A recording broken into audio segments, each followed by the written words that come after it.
Hello students, मैं शिव वर्मा आप सभी लोगों का स्वागत करता हूं एक बार पुनः बालाजी स्टडी मोशन चैनल पर। स्टूडेंट्स, उम्मीद करता हूं कि आप सभी लोग अपने बोर्ड एग्ज़ाम की बेस्ट तैयारी घर पर कर रहे होंगे। आप सभी लोगों के एग्ज़ाम की तैयारी कराने के लिए हम लगातार आप लोगों को मैराथन क्लासें प्रोवाइड कर रहे हैं। क्लास 12 की मैथमेटिक्स विषय के अंतर्गत आज हमारा चौथा दिन है और चौथे दिन में हमने उठाया है चौथे चैप्टर को, जिसका नाम है सारणिक। और यहाँ पर इस सारणिक चैप्टर के पाठ्यक्रम को हम जानेंगे, सारणिक की परिभाषा क्या होती है और इन सारणिक चैप्टर्स के अंतर्गत जितने भी महत्वपूर्ण प्रश्न आते हैं, जितने भी प्रश्न आपके अभी तक की गेस पेपर में, अनसॉल्व पेपर में या प्रीवियस ईयर पेपर में कहीं पर भी पूछे गए हैं, आप टेंशन मत लीजिए। चाहे वो एनसीईआरटी बुक का एग्जाम्पल का क्वेश्चन हो, चाहे एनसीईआरटी बुक की एक्सरसाइज का क्वेश्चन हो, सभी महत्वपूर्ण प्रश्नों को इस क्लास में इसलिए मैंने उठाया है कि इस बार आपके बोर्ड एग्जाम में जो भी प्रश्न आए वो इस क्लास से बाहर न जाने पाए। तो इसीलिए मैं बार बार कहता हूँ सभी विद्यार्थियों से कि क्लास को अंत तक करें, एक एक टॉपिक को अच्छी तरीके से क्लियर करें। क्लास चाहे 1.5 घंटे की हो, चाहे 2 घंटे की हो, चाहे 1 घंटे की हो, हमको सारे टॉपिक क्लियर करने हैं, जिससे बोर्ड एग्जाम में क्वेश्चन कहीं से आए हमको सॉल्व करना है और 95+ अंक फोड़ना है। आलस से बिल्कुल नहीं करना है, क्योंकि आपके पास समय अब बहुत कम बचा हुआ है। तो ज़्यादा हम समय लॉस नहीं करेंगे और अपनी क्लास को शुरू करेंगे। सभी विद्यार्थी वीडियो को लाइक कर दें और चैनल पर नए हैं तो सब्सक्राइब जरूर कर लें, जिससे नोटिफिकेशन आपको मिलता रहे। तो चलिए चैप्टर को हम शुरू करते हैं धुआंधार तरीके से। हमारे चैप्टर का नाम है सारणिक। सबसे पहले यहाँ पर हम जानेंगे कि सारणिक होता क्या है, फिर हम सारणिक के पाठ्यक्रम में देखेंगे कि क्या क्या हमें पढ़ना है, फिर हम एक एक टाइप के क्वेश्चनों को उठाना शुरू करेंगे यहाँ पर। तो यहाँ पर बात करें परिभाषा सारणिक की, तो प्रत्येक वर्ग आव्यूह को एक व्यंजक या एक संख्या के रूप में लिखा जा सकता है, संबद्ध किया जा सकता है, और इस व्यंजक या संख्या को उस हम आव्यूह का क्या बोलते हैं, सारणिक बोलते हैं। आव्यूह आप सभी लोगों ने अभी पढ़ा है, इसके पहले ही चैप्टर आप लोगों को मैराथन क्लास मैंने दी है। आव्यूह को हम इस चिन्ह से लिखते हैं और यहाँ पर जो सारणिक है उसको हम इस चिन्ह से लिखते हैं। हम किसी दिए गए आव्यूह को क्या कर सकते हैं, व्यंजक के रूप में या संख्या के रूप में लिख सकते हैं, और उस व्यंजक या संख्या को हम क्या बोलते हैं, उस दिए गए आव्यूह का सारणिक बोलते हैं। ठीक है, सारणिक का मतलब ये होता है कि उसका परिमाण निकालना, आव्यूह का परिमाण निकालना। ठीक है, या किसी दिए गए आव्यूह के सारणिक का मान हम ज्ञात करते हैं जब, तो संख्या के रूप में ही हमें मान प्राप्त होता है या व्यंजक के रूप में मान प्राप्त होता है। ठीक, तो इसीलिए परिभाषा में ये बोला गया है कि किसी वर्ग आव्यूह के एक व्यंजक या संख्या से संबद्ध किया जा सकता है किसी वर्ग आव्यूह को, और इस व्यंजक या संख्या को हम क्या बोलते हैं, उस वर्ग आव्यूह का सारणिक बोलते हैं। ठीक है ना, यहाँ पर जो सारणिक होता है वह एक आपका वर्ग आव्यूह होता है, समझ रहे हो ना, यानी उसमें पंक्तियों की संख्या और स्तंभों की संख्या बराबर होती है हमेशा, तो ध्यान रखना। उसके बाद अब यहाँ पर हम बात करें तो सारणिक को हम प्रदर्शित किससे करते हैं, सारणिक को हम इस चिन्ह डेल्टा से प्रदर्शित करते हैं, या शॉर्टकट में DETA ऐसे लिखते हैं, डिटर्मिनेट्स A, मतलब A के सारणिक का मान, या फिर हम क्या लिखते हैं, या फिर हम मॉड A से लिखते हैं। इसका मतलब भी है कि आव्यूह A के सारणिक का मान। सारणिक का मान निकालते कैसे हैं, किसी दिए गए आव्यूह के सारणिक का मान कैसे निकालते हैं, वो सब कुछ अभी यहाँ पर हम डिस्कस करेंगे। उसके पहले यहाँ पर हम जान लेते हैं कि हमारे पाठ्यक्रम में है क्या, कैसे कैसे प्रश्न हमारे एग्जाम में बनते हैं। तो यहाँ पर हम बात करें, ये देखिए बहुत इंपॉर्टेंट चैप्टर है, यहाँ से मान के चलिए 10-12 नंबर पक्के हैं। बात करें यहाँ पर पाठ्यक्रम की, तो एक वर्ग आव्यूह के सारणिक का हल, वर्ग आव्यूह के अंतर्गत 1x1 कोड के आव्यूह का हमको हल जानना है, 2x2 कोड के आव्यूह का हल जानना है। इस पर भी आधारित प्रश्न आपके एग्जाम में आता है। 1x1 कोड का तो नहीं आता, लेकिन 2x2 कोड पर आधारित आता है, और 3x3 कोड पर आता है। ठीक, तो यहाँ पर हम आपको तीनों टाइप को अभी डिस्कस करेंगे और इन पर आधारित महत्वपूर्ण प्रश्नों को डिस्कस करेंगे। पहला टॉपिक हमारा यही होगा। फिर बात करें दूसरा टॉपिक हमें पढ़ना सारणिकों के गुणधर्म। सारणिकों के गुणधर्म के जो भी आपके हैं गुणधर्म, उनको हम बताएंगे। ठीक है, अच्छे तरीके से बताएंगे एग्जाम्पल ले करके, जिससे जब प्रश्न आपको बताएं तो आपको किसी भी प्रकार की तकलीफ ना हो। सारणिकों के गुणधर्म को हम बहुत ही अच्छे तरीके से आपको यहाँ पर एक्सप्लेन करने वाले हैं। ठीक, कोई भी क्वेश्चन नहीं बचेगा। फिर तीसरा टॉपिक हमें पढ़ना है यहाँ पर सारणिकों का अनुप्रयोग, जिसमें हम त्रिभुज का क्षेत्रफल ज्ञात करने में सारणिकों का जो अनुप्रयोग है वो यहाँ पर हम पढ़ेंगे। ठीक है, सारणिक के अनुप्रयोग के साथ साथ किसी दिए गए त्रिभुज का क्षेत्रफल कैसे ज्ञात करते हैं वो आप लोगों को यहाँ पर हम बताएंगे। फिर आ जाएंगे थोड़ा आव्यूह का यहाँ पर भाग बचा हुआ है कि उप सारणिक या सहखंड कैसे निकालते हैं। किसी दिए गए सारणिक के उप सारणिक या सहखंड कैसे निकालते हैं वो आपको बताएंगे। फिर सहखंडज आव्यूह और आव्यूह का व्युत्क्रम ज्ञात करना बताएंगे। अभी आव्यूह चैप्टर में मैंने आप लोगों को किसी दिए गए आव्यूह का प्रतिलोम आव्यूह ज्ञात करना बताया है बाय यूजिंग एलिमेंट्री ऑपरेशन, यानी प्रारंभिक संक्रियाओं के द्वारा। यहाँ पर हम किसी दिए गए आव्यूह का व्युत्क्रम आव्यूह ज्ञात करेंगे, लेकिन उसमें प्रारंभिक संक्रियाओं का प्रयोग नहीं करेंगे। उसके बाद इसी व्युत्क्रम आव्यूह की सहायता से हम रैखिक समीकरण का हल यहाँ पर सीखेंगे, जो कि हर साल आपके बोर्ड एग्जाम में 8 नंबर का प्रश्न आता ही आता है। ये लिख के मान लीजिए, एकदम लिख लीजिए कॉपी पर, प्रश्न आता है रैखिक समीकरण का हल 8 नंबर में आता है। तो यहाँ पर इन सारे टॉपिकों पर हम चर्चा करने वाले हैं और सारे टॉपिकों पर आधारित क्वेश्चनों को लेने वाले हैं। तो चलिए फिर हम क्लास को आगे बढ़ाते हैं, और इसका स्क्रीनशॉट लेना तो भाई ले लीजिए, क्योंकि बहुत सारे विद्यार्थी कमेंट करने लगते हैं कि सर स्क्रीनशॉट लेने को नहीं मिलता। आप ले सकते हो, ये सारणिक की परिभाषा, ये आपका पाठ्यक्रम है, ठीक है ना। अब एक एक टॉपिक को हम अच्छे तरीके से उठाएंगे यहाँ पर, और आप सभी लोग क्लास को अंत तक देखिएगा, बोरियत बिल्कुल महसूस नहीं कीजिएगा, क्योंकि मैंने बताया ना कि आपके पास समय अब नहीं बचा हुआ है। अब अगर आप आलस करोगे तो आपका सिलेबस बहुत पीछे हो जाएगा, ठीक है ना। हम अगर आलस कर रहे होते तो आप लोगों को मैराथन क्लासेस कैसे देते हैं आप बताइए। तो जब मैं आप लोगों के लिए इतनी मेहनत कर सकता हूँ, तो आपका तो बोर्ड पेपर है, आपको तो हमसे दोगुनी मेहनत करनी चाहिए कि नहीं करनी चाहिए। तो आप सभी लोग क्लास को अंत तक जरूर देखें। चलिए हम शुरू करते हैं। यहाँ पर सबसे पहले हम जानेंगे कि किसी सारणिक का हम मान कैसे ज्ञात करते हैं, ठीक है ना। तो हमारा जो टॉपिक है, तो सबसे पहले अगर हम प्रथम कोटि के सारणिक की बात करें, तो जैसे ये हमारा एक आव्यूह है A11, ठीक, ये हमारा एक आव्यूह है।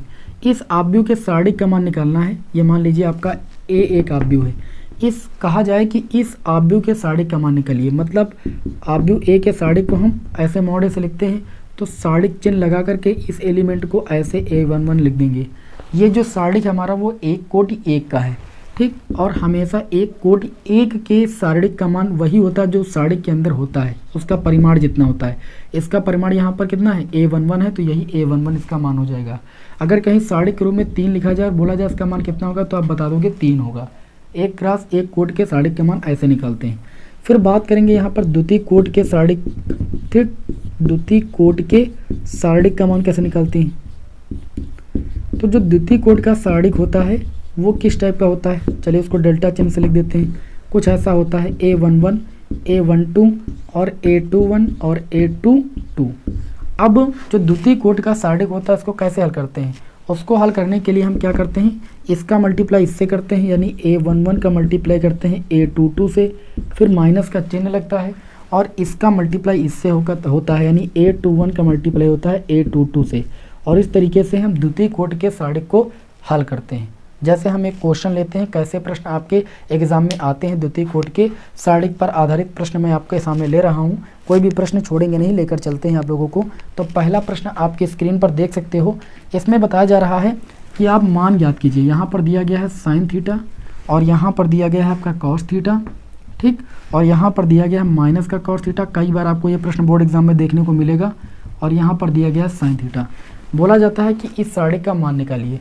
तो हमने कहा कि जब द्वितीय कोटि का सारणिक दिया जाए तो उसका मान निकालने के लिए इसका मल्टीप्लाई करते हैं। कितना हो जाएगा, साइन थीटा का गुणा साइन स्क्वायर थीटा, फिर माइनस चिन्ह लगाते हैं।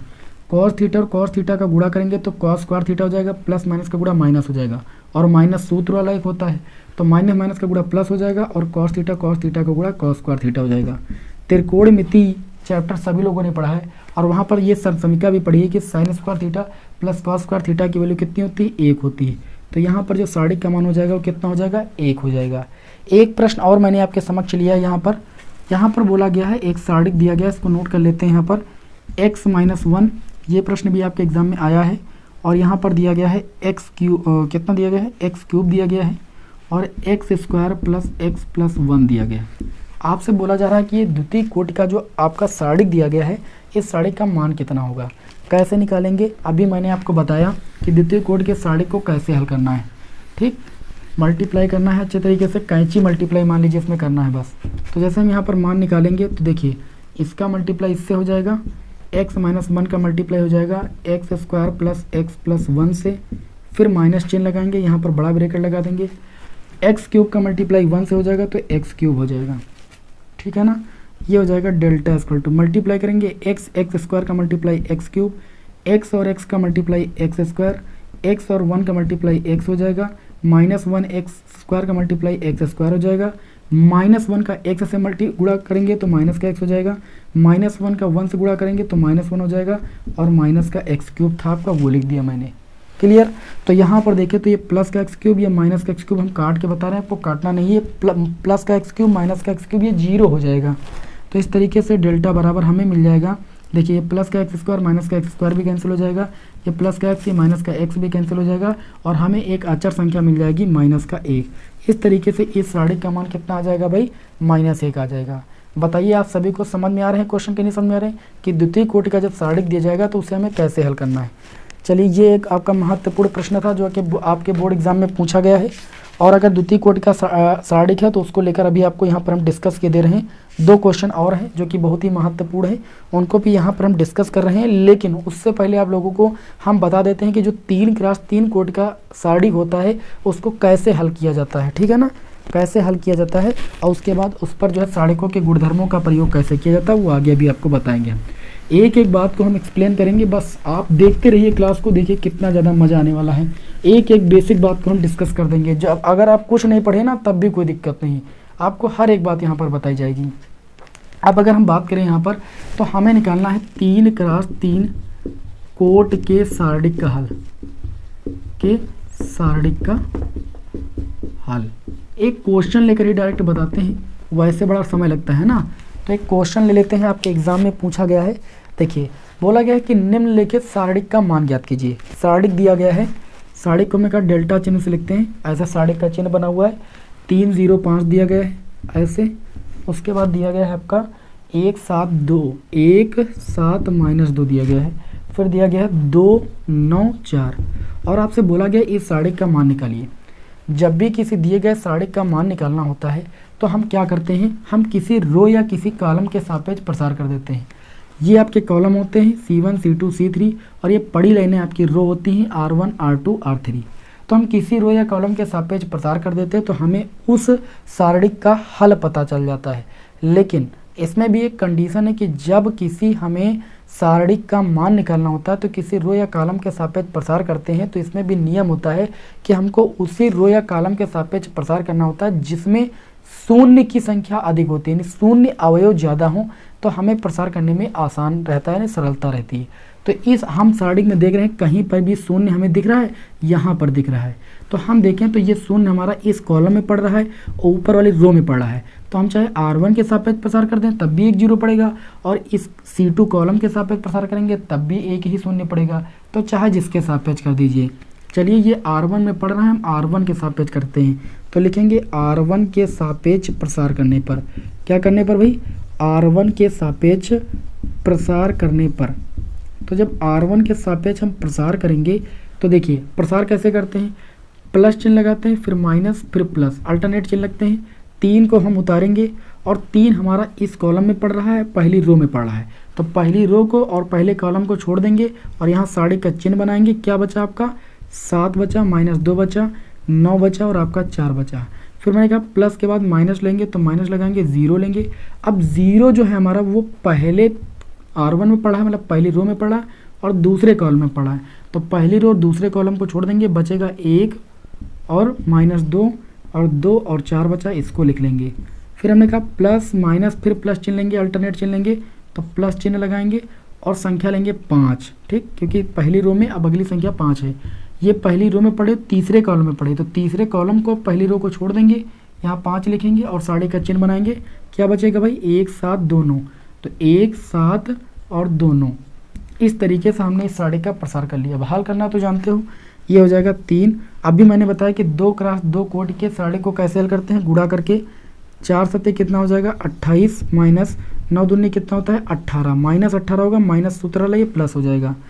ये देखिए 0 है और इसको हल करेंगे जो भी आएगा कुल मिला के गुणा करने पर ये 0 ही हो जाएगा, ठीक। तो ये फ़ायदा होता है कि जब किसी रो या कॉलम में 0 होते हैं तो प्रसार करने से यही फ़ायदा होता है कि तुरंत कैलकुलेशन हो जाता है। आगे बात करें, यहाँ पर प्लस का 5 हो गया, 9 एकदम कितना हो जाएगा 9, माइनस लगाएंगे, 7 दूनी कितना हो जाएगा भैया 14 हो जाएगा आपका। यहाँ पर देखें तो ये आपका हो जाएगा 28 और 18, 8 8 16 हो जाएगा, और ये आपका हो जाएगा 2 1 3 1 कितना हो जाएगा भाई 4 हो जाएगा। 2 1 3 हो गया, 8 8 16 1 17, मतलब एक हासिल आ गया आपका, 2 1 3 1 4 हो गया। और गुणे में कितना है आपका भाई 3 है, फिर माइनस 0 छोड़िए, 9 से 14 जाएगा, कितना बचेगा आपका माइनस का 5 बचेगा, -5 और 5 का गुणा करेंगे तो माइनस का कितना हो जाएगा 25 हो जाएगा। यहाँ पर देखिए 6 त्रिक कितना हो जाएगा 18 और 4 त्रिक कितना हो जाएगा 12, 12 13 हो जाएगा। 138 से हम 25 को घटा देंगे, 8 से 5 गया 3 बचा, और यहाँ 13 से 2 जाएगा तो कितना बचेगा 11। इस तरीके से इस सारणी का मान कितना आ गया भैया 113 आ गया। ऐसे हम किसी सारणी का प्रसार करके उसका क्या करते हैं मान ज्ञात करते हैं, ठीक है ना। आप भी वाले नियम नहीं लगा देना बस। चलिए आगे बात करते हैं। अगला क्वेश्चन है एनसीईआरटी बुक का, और ये आपके एग्जाम में कई बार आ चुका है। 2x2 कोटि का है, बट क्वेश्चन इंपॉर्टेंट है तो इसको अच्छे तरीके से देख लेते हैं। तो यहाँ पर दिया गया कि x का मान ज्ञात कीजिए। किसका मान ज्ञात कीजिए, x का मान ज्ञात कीजिए। यहाँ पर एक सारणी दिया गया है 2 4, उसके बाद 5 1 बराबर, दूसरा सारणी का आपको दिया गया है 2x, उसके बाद दिया गया है 4, फिर दिया गया है 6 और x, बोला गया x का मान ज्ञात कीजिए। बहुत सारे विद्यार्थी यहाँ पर गलती कर देते हैं जल्दबाजी में, वो आव्यूह का नियम लगाने लगते हैं। आव्यूह में मैंने आप लोगों को अभी बताया था कि अगर दो आव्यूह समान कोटि के होते हैं तो उनके संगत अवयव बराबर होते हैं। ये आव्यूह नहीं है, ये सारणिक है। सारणिक में क्या करते हैं हम हल करने के लिए मल्टीप्लाई करते हैं, ऐसे कैंची गुणा करते हैं, 2 1 कम 2, माइनस चिन्ह लगाते हैं, 5 चौक कितना हो जाएगा 20। इसी तरीके से इधर भी हमें हल करना पड़ेगा। ये नहीं कि 2 आप 2x के बराबर कर दो, गलत हो जाएगा, वो आव्यूह का रूल है। यहाँ पर इसका गुणा करेंगे 2x² हो जाएगा, माइनस लगाएंगे 6 चौक कितना हो जाएगा भाई 24 हो जाएगा। इस तरीके से 2 से 20 जाएगा तो माइनस का 18 बच जाएगा, -24 इधर आएगा तो ये प्लस का 24 हो जाएगा, बराबर हो जाएगा 2x²। 24 से 18 जाएगा तो प्लस का 6 बच जाएगा, बराबर 2x²। 2 से 6 को काटेंगे 3 आ जाएगा, यानी x² बराबर 3 हो गया। तो x बराबर स्क्वायर दूसरे पक्ष में जाता है, अंडर रूट लग जाता है। x का मान कितना आ गया भाई 3। तो ये प्रश्न आपके एग्जाम में पूछा गया था, तो x का मान कितना यहाँ पर मिल गया 3 मिल गया। चलिए अब हम बढ़ते हैं इस क्लास के भैया अगले क्वेश्चन की ओर, ठीक है ना। इसको भी देख लेते हैं, बहुत ही इंपॉर्टेंट प्रश्न है। प्लस माइनस √3 लिख लीजिएगा, ठीक है ना। अब चलिए आगे बात करते हैं।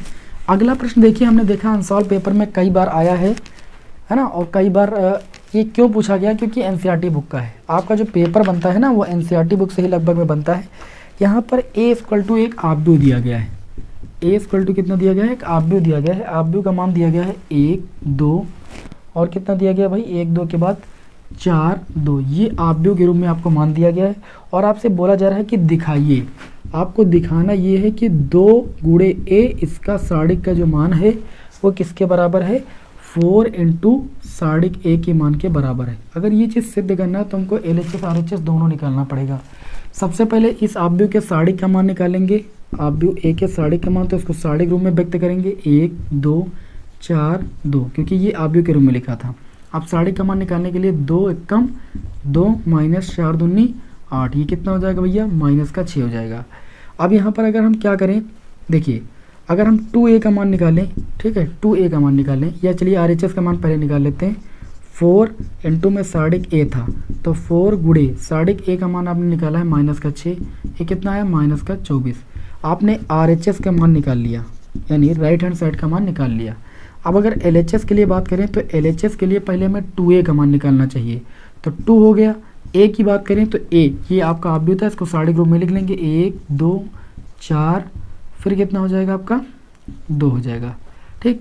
तो सबसे पहले हम क्या करेंगे, मेरी बात को समझिएगा। सबसे पहले ये बताया गया कि जो ये आपका आव्यूह है, थोड़ा सा गलती हुई है, ये जो आव्यूह है इसको पहले 2 से मल्टीप्लाई कीजिए, फिर 2a का मान मिल जाएगा, फिर उस आव्यूह का आप क्या निकालिए, फिर उसका सारणिक निकालिए।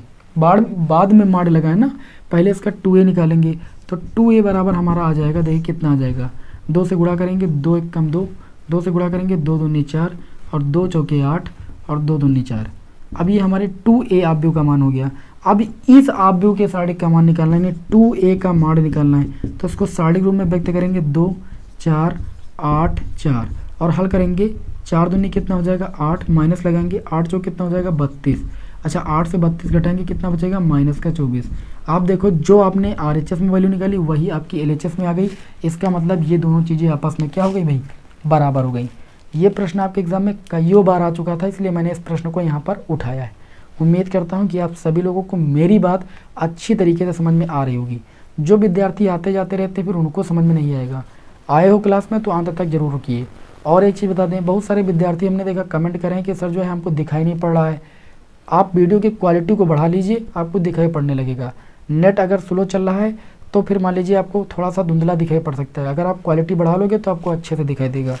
अब चलिए यहाँ पर हमारा ये टॉपिक ख़त्म होता है कि जो आपका वर्ग आप भी होता है 3x3 कोटि का, 2x2 कोटि का, उस पर आधारित कैसे प्रश्न आते हैं। पहला टॉपिक खत्म। दूसरा टॉपिक हमारा शुरू होता है सारणिकों के गुणधर्म। क्या शुरू होता है भाई? सारणिकों के गुणधर्म, उनको बताएंगे और यहाँ पर आप लोगों को हम एक उदाहरण लेकर भी बताएंगे, जिससे आपको वो जो गुणधर्म है वो यहीं पर याद हो जाए, अलग से आपको रटना ना पड़े। तो चलिए सारणिक के गुणधर्मों को जान लेते हैं और फिर हम महत्वपूर्ण 8 नंबर वाले जो प्रश्न हैं उनको भी यहीं पर डिस्कस करेंगे। ये पूरा सारणिक चैप्टर पढ़ने में थोड़ा समय लगेगा, तो क्लास को करते रहिएगा चाहे जितना समय लगे, ठीक। अंत तक देखोगे तो ये पूरा चैप्टर खत्म हो जाएगा। बात करेंगे यहाँ पर सारणिकों के गुणधर्म की, तो यहाँ पर हम पढ़ेंगे और एक क्वेश्चन लेंगे, हेडिंग लगा लेंगे सारणिकों के गुणधर्म। सारणिकों के गुणधर्म आपको हम बताएं, गुणधर्म नंबर 1 की बात करें, कई गुणधर्म है, 4-5 गुणधर्म जरूर याद रखिएगा। पहला गुणधर्म ये है कि कोई सारणिक है तो सारणिक हमारी जो लिखा जाता है वो रो और कॉलम के रूप में लिखा जाता है। अगर किसी सारणिक के किसी एक रो या एक कॉलम में सभी उपस्थित अवयव शून्य हो तो उस सारणिक का मान शून्य होता है। गुणधर्म नंबर ये कहता है कि जैसे मान लीजिए हमें एक सारणिक दिया गया, ठीक, ये दे दिया गया A1 B1 C1 और दूसरा दे दिया गया 0 0 0 और तीसरा दे दिया गया A2 B2 और C2। तो आपको गुणधर्म में ये बताया गया कि इसका मान शून्य होता है। आप प्रसार करोगे, अभी मैंने बताया 3x3 कोटि के सारणिक का मान कैसे निकालते हैं, प्रसार करके। तो प्रसार करके जब इसका मान निकालोगे तो आपको शून्य मिलेगा, ठीक। ये सारणिक का गुणधर्म नंबर 1 कहता है कि किसी सारणिक के किसी रो या कॉलम, चाहे कॉलम में तीनों अवयव 0 0 हो और चाहे किसी पंक्ति में तीनों अवयव जो है 0 0 हो, तो किसी एक पंक्ति या स्तंभ में अगर तीनों अवयव 0 हैं तो उस सारणिक का मान 0 के बराबर होता है। ये गुणधर्म नंबर 1 कहता है। अच्छा, अगला गुणधर्म क्या होता है? अगला गुणधर्म ये होता है कि अगर किसी सारणिक की पंक्तियों को हम स्तंभों में बदल दें और स्तंभों को पंक्तियों में बदल दें। जैसे हम बात करें यहाँ पर एक सारणिक हमें दे दिया जाए, ऐसे एक सारणिक दे दिया जाए A1 है ना, A1 A2 और A3, B1 B2 और B3 और C1 C2 और C3। तो इन्होंने कहा, इस गुणधर्म में ये कहा गया कि इसको हम ऐसे भी लिख सकते हैं। देखिए इसका जैसे मान हमें मान लीजिए K मिला हल करने पर, और उसके बाद हम क्या करें, इस आव्यूह की जो पंक्तियां हैं इनको स्तंभ में बदल दें। मतलब ये जैसे A1 A2 A3 ये पंक्ति थी, इसको स्तंभ में बदल दें A1 A2 A3। जो दूसरी पंक्ति है B1 B2 B3 इसको हम स्तंभ में बदल दें B1 B2 B3। और जो तीसरी पंक्ति है इसको ऐसे बदल दें C1 C2 और C3, स्तंभ में बदल दें और इसका प्रसार करेंगे और मान निकालेंगे, तब भी हमको K ही मिलेगा। इस गुणधर्म के कहने का मतलब ये है कि कोई आव्यूह है, उस आव्यूह की पंक्तियों को स्तंभों में और स्तंभों को पंक्तियों में बदल देते हैं तो सारणिक का मान अपरिवर्तित रहता है, यानी नहीं बदलता है। बात समझ गए ना, सारणिक का मान नहीं बदलता है। एक एग्जाम्पल ले लेते हैं आप लोगों के समक्ष, लेकिन बार बार एग्जाम्पल लेंगे तो समय लगेगा, तो चलिए इसमें एग्जाम्पल ले लेते हैं, बाकी एग्जाम्पल आगे नहीं लेंगे। तो एक एग्जाम्पल आपके समक्ष लिखते हैं और आप लोगों को हम देखते हैं ये गुणधर्म आपको प्रूफ करके दिखाते हैं। जैसे मैंने आपके सामने एक एग्जाम्पल ले लिया, डेल्टा इक्वल टू यहाँ पर ले लिया 2 -3 5 6 0 4 1 5 -7, ठीक। ये मैंने एक प्रश्न ले लिया, ये सारणिक हो गया। अगर इस सारणिक का हम ऐसे मान निकालें, देखिए ऐसे प्रसार करेंगे हम, तो प्रसार करने पर ये प्लस माइनस प्लस R1 के सापेक्ष प्रसार करेंगे तो 2 एक बार छूटेगा, 2 पहले कॉलम में पहली रो में होगा, तो पहली रो पहले कॉलम को छोड़ेंगे तो बचेगा 0 4 5 -7। फिर माइनस और -3 है तो ये प्लस का 3 हो जाएगा, 3 हमारा दूसरे कॉलम में और पहली रो में पड़ा है, छोड़ देंगे तो 6 4 1 -7, 6 4 1 -7। फिर प्लस लगाएंगे, 5 ले लेंगे, 5 हमारा तीसरे कॉलम में और पहली रो में पड़ा है, तीसरे कॉलम और पहली रो को छोड़ देंगे। चलिए इसको इधर लिखते हैं, उधर दिखाई नहीं पड़ेगा, ठीक। तो तीसरे कॉलम पहली रो को छोड़ेंगे तो कितना बचेगा 6 0 1 5, यही तो बचेगा।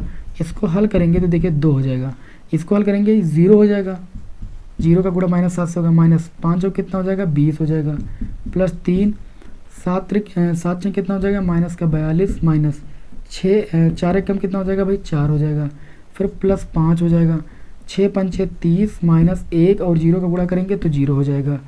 तो यहाँ पर साड़ी का मान कितना आएगा देखिए, 2 का गुणा 20 से करेंगे माइनस 40 हो जाएगा। अब 42 माइनस माइनस 4 माइनस का 46 और माइनस 46 का गुणा 3 से करेंगे तो माइनस का देखिए कितना आएगा, 3 6 18 3 चौक 12 12 कितना हो जाएगा 13, गुणा करने पर माइनस का 138 आएगा। यहाँ पर देखें तो 30 का गुणा अगर 5 से करेंगे 5 3 15 यानी 150 हो जाएगा। अब इसको हल करेंगे तो यहाँ पर देखिए 150 से अगर हम माइनस का 40 घटाएंगे तो 110 बचेगा, और प्लस के 110 से 138 घटाएंगे तो ये आपका बच जाएगा माइनस का 28। तो सारणिक का मान देखिए पहली स्थिति में माइनस का 28 आया, और अगर सारणिक की सभी पंक्तियों को स्तंभों में बदल दें और स्तंभों को पंक्तियों में बदल दें, पहला गुणधर्म ये दूसरा गुणधर्म ये तो कहता है, तब सारणिक का मान नहीं बदलता है। आप करके देख लीजिए, उसके बाद मान निकाल के देख लीजिए, माइनस 28 ही आएगा। आपको करके भी हम दिखा देते हैं यहाँ पर, और ये गुणधर्म आपको सिद्ध हो जाएगा यहाँ पर अच्छे तरीके से। तो चलिए अब हमने ऐसे निकाल लिया सारणिक का मान। अब गुणधर्म ये कहता है कि अगर हम पंक्तियों को स्तंभों में, स्तंभों को पंक्तियों में बदल दें, ठीक, तो परिवर्तित करने पर देखिए सारणिक कितना हो जाएगा, ये जो हमारी रो थी इसको पंक्ति में ऐसे स्तंभ में बदल देंगे 2 - 3 5, जो दूसरी पंक्ति थी इसको स्तंभ में बदल देंगे 6 0 और कितना 4, तीसरी पंक्ति को स्तंभ में बदल देंगे 1 5 -7, ठीक। तो प्रसार करेंगे, जब प्रसार करेंगे तो कितना आ जाएगा देखिए, पहले R1 के सापेक्ष प्रसार कर देंगे, आप किसी के सापेक्ष कर सकते हो, कोई दिक्कत नहीं। तो देखिए प्लस माइनस प्लस अल्टरनेट चिन्ह लगा लेंगे, 2 लेंगे, 2 पहले कॉलम में पहली रो में पड़ेगा तो बचेगा 0 5 4 -7, फिर -6 ले लेंगे, 6 हमारा दूसरे कॉलम में पहली रो में पड़ेगा तो -3 5 बचा, और कितना बचा 5 और -7 बचा। फिर क्या ले लेंगे हम 1 लेंगे प्लस चिन्ह के साथ, है ना, और 1 हमारा तीसरी कॉलम में और पहली रो में पड़ रहा है, बच जाएगा -3 0 5 4। अब इसको हल करेंगे, इतना ही मान आ जाएगा तो समझ लेना कि गुणधर्म जो था हमारा सत्य सिद्ध हो गया। तो चलिए यहाँ पर करते हैं हम, ये हो जाएगा 2, हल करेंगे इसको तो ये हो जाएगा 0 - 5 और कितना हो जाएगा 20 -6, इसको हल करेंगे 7 3 21 प्लस का हो जाएगा माइनस माइनस का गुणा, -5 5 का गुणा कितना हो जाएगा 25, फिर प्लस 1, यहाँ पर देखिए 4 3 माइनस का 12 -5 और 0 का गुणा 0 हो जाएगा। हल करेंगे तो कितना मिलेगा 20 और 2 का गुणा माइनस 40 हो जाएगा। यहाँ 21 से 25 जाएगा -4 और -6 का गुणा 24 प्लस का 24 हो जाएगा, 12 -12 और 1 का गुणा माइनस का 12 हो जाएगा। 24 से 12 घटाओगे देखिए माइनस का 40 और 24 से 12 घटाओगे तो प्लस का आपका 12 बचेगा, और -40 से प्लस का 12 घटाओगे तो माइनस का 28 बचेगा। गुणधर्म कहता था कि अगर हम किसी सारणिक की सभी पंक्तियों को स्तंभों में बदल देते तो सारणिक का मान नहीं बदलता है। पहले मैंने सारणिक का मान निकाला तब भी -28 आया, और सभी पंक्तियों को स्तंभों में बदल दिया तब सारणिक का प्रसार करके मान निकाला तब भी -28 आया। तो गुणधर्म कुछ समझ में आया कि नहीं समझ में आया? समझ में आ गया होगा, ठीक है। अब मैंने एक गुणधर्म आपको प्रूव करके बता दिया, बाकी हमारी बातों पर आप विश्वास कर सकते हो ना, कर सकते हो। चलिए अब अगला जो गुणधर्म होगा हमारा वो होगा गुणधर्म नंबर 3। गुणधर्म नंबर 3 ये कहता है कि यदि एक सारणिक की 2 पंक्तियों को या 2 स्तंभों को परस्पर बदल दिया जाए तो सारणिक का चिन्ह बदल जाता है। क्या कहने का मतलब है आपको हम बता देते हैं, देखिए इसको रब कर दें भाई, ये तो समझ में आ ही गया होगा। चलिए तो ये क्रियाकलाप आप किसी सवाल में कर सकते हैं, यानी ये गुणधर्म आप कहीं पर भी किसी भी सवाल को प्रूव करने में लगा सकते हो, इसीलिए इन गुणधर्मों को बता रहे हैं। नहीं इनको हम लगाएंगे तो आप कहोगे सर जी हमको आता ही नहीं, गुणधर्म ही नहीं आता है, इसलिए इनको बता रहे हैं। देखिए तीसरा गुणधर्म ये कहता है कि जैसे हमारे पास कोई एक सारणिक है A1 B1 C1 A2 B2 C2 A3 B3 और C3, कहा गया कि एक पंक्ति को किन्हीं 2 पंक्तियों या स्तंभों को आपस में बदला जाए। जैसे मान लीजिए हम क्या करें, इसको ऐसे बदल दें, ये डेल्टा है, अब एक पंक्ति को स्तंभ बदल दें, इसको आपस में रो को बदल दें। जैसे ये R2 थी और ये R3 है, तो R3 को R2 से चेंज कर दें, R2 एक्सचेंज करते हैं किससे, R3 से। देखिए तो R1 में कोई चेंजेस नहीं करना है, A1 B1 C1 उसको वैसे रहने देंगे, इसमें चेंजेस कर रहे हैं, इसको इसके स्थान पर, इसको इसके स्थान पर ला रहे हैं, A3 B3 C3 और इसको नीचे ला रहे हैं A2 B2 और C2। तो जो इसका मान आएगा, ठीक आएगा, दोनों के मान सेम ही। जैसे ये मान लीजिए आपको हल करने पर 28 मिला, तो ये भी आएगा 28 ही, बस ये ऋणात्मक चिन्ह के साथ आ जाएगा। कहने का मतलब ये है कि किसी भी सारणिक की किन्हीं 2 या पंक्तियों या स्तंभों को आपस में बदलने पर सारणिक का चिन्ह बदल जाता है, बल्कि मान वही रहता है, मान नहीं बदलता है, सारणिक का केवल चिन्ह बदल जाता है। समझ गए ना, पहले जो सारणिक का मान था बाद में सारणिक का मान रहेगा उतने, लेकिन चिन्ह आ जाएगा माइनस का। तो ये था आपका गुणधर्म नंबर 3। उम्मीद करता हूँ कि समझ में आ गया होगा, क्योंकि गुणधर्म बहुत ज़रूरी है आना, गुणधर्म नहीं समझे तो कुछ नहीं आएगा। आगे बात करें तो अगला हमारा जो गुणधर्म है वो गुणधर्म नंबर 4 क्या कहता है, वो कहता है कि यदि एक सारणिक की कोई दो पंक्तियां या दो स्तंभ आपस में समान हैं, मतलब एक ही जैसे आपके क्या है भाई, एक ही जैसे अवयव हैं, तो उस सारणिक का मान शून्य होता है। मैंने पहला गुणधर्म बताया था, किसी सारणिक की स्तंभ या पंक्ति के सभी अवयव अगर शून्य हो तो उस सारणिक का मान शून्य होता है। अब इस प्रगुण में ये कहा गया, इस गुणधर्म में ये कहा गया, कोई एक सारणिक है जिसमें जैसे एक कॉलम A1 A2 A3 दिया गया, दूसरा दे दिया गया B1 B2 और B3 दे दिया गया, और तीसरा कॉलम फिर यही दे दिया गया A1 A2 A3। या ऐसे रो में दो रो एक सेम जैसी दे जाए, चाहे दो रो सेम हो जाए और चाहे दो कॉलम सेम हो जाए, इस सारणिक का मान कितना होगा, शून्य होगा।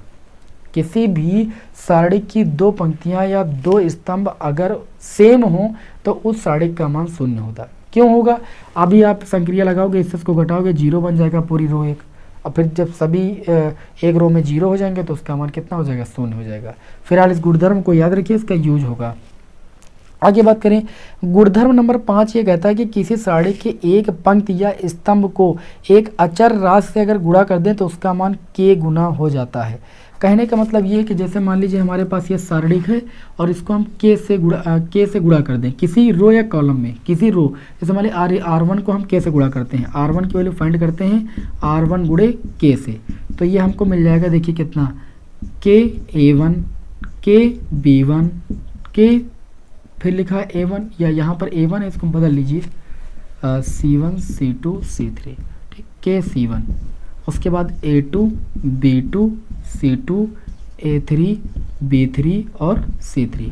अब इनके कहने का मतलब है जब इस सारणिक का मान निकालेंगे तो इतना ही आएगा, k गुणे जो पहले सारणिक का मान था उतना ही रहेगा आपका। जैसे पहले सारणिक का मान लीजिए 3 था तो 3 ही रहेगा, बट यहाँ पर जिस भी राशि से मैंने गुणा किया वो उतना ही गुना हो जाएगा, सारणिक का मान उतना ही वो गुणे में आ जाएगा जितनी राशि से आपने गुणा किया है। ये सारणिक का प्रगुण नंबर 5 कहता है, ठीक है ना। अब हम बढ़ेंगे प्रगुण नंबर 6 की ओर। प्रगुण नंबर 6 क्या कहता है कि यदि एक सारणिक की एक पंक्ति या स्तंभ के कुछ या सभी अवयव दो या दो से अधिक पदों के योगफल के रूप में व्यक्त हों तो दो सारणिकों को दो या दो से अधिक सारणिकों के योगफल के रूप में व्यक्त किया जा सकता है। इसको भी आप लोगों को हम बता देते हैं, ये इनके गुणधर्म, इस गुणधर्म के कहने का क्या मतलब है। इस गुणधर्म के कहने का मतलब ये है कि जैसे कोई हमें सारणिक दे दिया जाए, एक सारणिक दे दिया गया, ठीक, दे दिया गया आपको ऐसे, कैसे दे दिया गया, A1 B1 C1 A2 B2 C2 A3 B3 और C3, और ये प्लस लैम्डा है, प्लस लैम्डा है, या प्लस लैम्डा 1 है, लैम्डा 2 है, प्लस का लैम्डा 3, ऐसे जुड़ा है किसी रो में। तो इसको अलग अलग योगफल के रूप में ऐसे लिख सकते हैं। देखिए ये A1 है, A1 B1 C1, फिर A2 B2 और C2 A3 B3 और C3, फिर हम प्लस चिन्ह लगा देंगे क्योंकि ये जुड़ा हुआ है। अब जो जुड़ा हुआ है इसको लिख देंगे लैम्डा 1 लैम्डा 2 लैम्डा 3, यही जुड़ा था। बाकी रो को वैसे ही लिख लेंगे B1 B2 B3 C1 C2 C3, मतलब अलग अलग सारणिकों के योगफल के रूप में इसे हम व्यक्त कर सकते हैं यदि किसी रो या कॉलम में कोई संख्या आपकी प्लस के रूप में लिखी हुई है। तो ये था हमारा सारणिक का अगला गुणधर्म, गुणधर्म नंबर आपका 6 था। इतने गुणधर्म अगर आपको आते हैं तो इतने ही आप लोगों के लिए काफ़ी हैं, इतने गुणधर्म आप याद रखिएगा। अब हम यहाँ पर आप लोगों को इन्हीं गुणधर्मों पर आधारित क्या कराएंगे भाई, महत्वपूर्ण प्रश्नों को सॉल्व कराएंगे जो कि आपके बोर्ड एग्जाम में पूछे गए हैं। तो गुणधर्म उम्मीद करता हूँ कि आप सभी लोगों को समझ में आ गए होंगे। चलिए अब हम प्रश्नों को लेते हैं और यहाँ पर हम संक्रिया लगाएंगे, चाहे रो रिडक्शन लगाएं चाहे कॉलम रिडक्शन लगाएं, स्वतंत्र हो आप। चाहे पंक्ति संक्रिया के द्वारा किसी सारणिक का मान निकालो या आप क्या करो भाई, स्तंभ संक्रिया के द्वारा किसी सारणिक का मान निकालो, सारणिक का गुणधर्म यूज करके आप सारणिक का गुणधर्म भी यूज कर सकते हो। ठीक है, तो चलिए सवालों की ओर बढ़ते हैं भाई। इसको जो है हम यहाँ पर रफ कर देते हैं। आज की क्लास का जो होगा हमारा अगला क्वेश्चन जो होगा इस टॉपिक पर आधारित उनको लेंगे और इस टॉपिक को जो हम क्लियर करने जा रहे हैं यहाँ से आपके एग्ज़ाम में 8 नंबर का क्वेश्चन आएगा। कितने नंबर का आएगा? 8 नंबर का। तो चलिए हम पहला एक हल्का सा प्रश्न लेते हैं आपके समक्ष। यहाँ पर बताया गया कि निम्नलिखित सारणिक का मान ज्ञात कीजिए। एक सारणिक दे दिया गया भैया, सारणिक क्या दे दिया गया, सारणिक को नोट कर लेते हैं। यहाँ पर देखिए सारणिक दे दिया गया 13, 16, 19 है ना। उसके बाद दे दिया गया 14, 17 और 20 दे दिया गया, और 15, 18 और उसके बाद 21 दे दिया गया। ये प्रश्न आपके बोर्ड एग्जाम में कई बार आ चुका है, ठीक है, ध्यान से देखिएगा। अगर यहाँ पर हम देखें तो हमें क्या करना है, सारणिक का मान निकालना। बहुत सारे बच्चे क्या करते हैं, प्रसार करने लगते हैं। पहले संक्रियाओं के माध्यम से इसे थोड़ा छोटा कर लो। आप देखो ये है C1, C2, C3, C1 column यानी पहला कॉलम, दूसरा कॉलम और तीसरा कॉलम। अगर हम देखें तो C3 से ध्यान दीजिएगा, अगर हम यहाँ पर देखें तो अगर हम C3 से C2 को माइनस करें तो इसके बीच 3 का अंतर है कि नहीं है। और अगर C2 से C1 को अगर घटाएं तो इसके बीच का भी अंतर 3 है। और घटाएंगे अगर C3 से C2 को और C2 को C1 से, तो दो जो हमारे कॉलम बनेंगे वो ऐसे बनेंगे कि दोनों सेम आ जाएंगे। बस हम सारणिक का गुणधर्म लगा देंगे। कौन सा लगाएंगे, देखिए पहले क्या करेंगे, हम यहाँ पर वैल्यू प्राप्त करेंगे। किसकी वैल्यू प्राप्त करेंगे, यहाँ पर हम मान लीजिए C3 की वैल्यू प्राप्त कर रहे हैं, इस कॉलम की वैल्यू तीसरे कॉलम से दूसरे कॉलम को घटा करके, तथा एक और यहाँ पर इसी वक्त लगा, चलो एक ही संक्रिया पहले लगाते हैं। तो ये आपका हो जाएगा C1 में कोई चेंजेस नहीं कर रहे हैं, C1 को ऐसे रहने देंगे, और C2 में भी कोई चेंजेस हम नहीं कर रहे हैं, उसको वैसे रहने देंगे। अब C3 जो तीसरा कॉलम है उसको इससे घटा रहे हैं, तो 19 से 16 घटाएंगे 3 बचेगा, 20 से 17 घटाएंगे 3, और 21 से 18 घटाएंगे 3।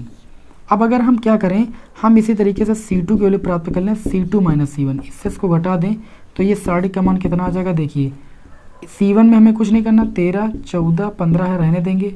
अब C2 की वैल्यू प्राप्त करना, C2 माइनस C1, 16 से 13 घटाएंगे 3, 17 से 14 घटाएंगे 3, 18 से 15 घटाएंगे 3, 3, 3, 3।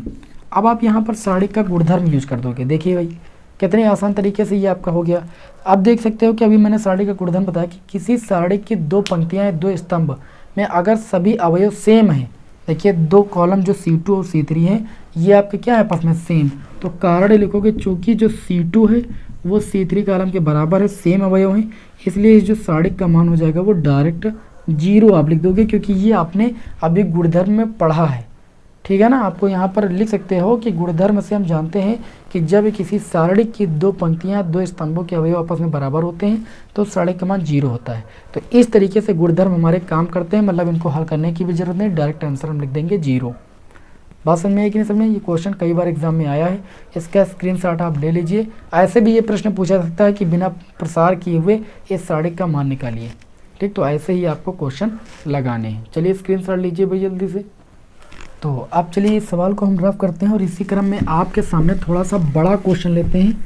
सिद्ध करने वाले प्रश्न यहीं से आते हैं, इसी टॉपिक से। अब कैसे आपको सिद्ध करना है अभी सब कुछ क्लियर हो जाएगा। देखिए अगला प्रश्न लेते हैं, बहुत ही इंपॉर्टेंट प्रश्न आपके समक्ष ले रहे हैं।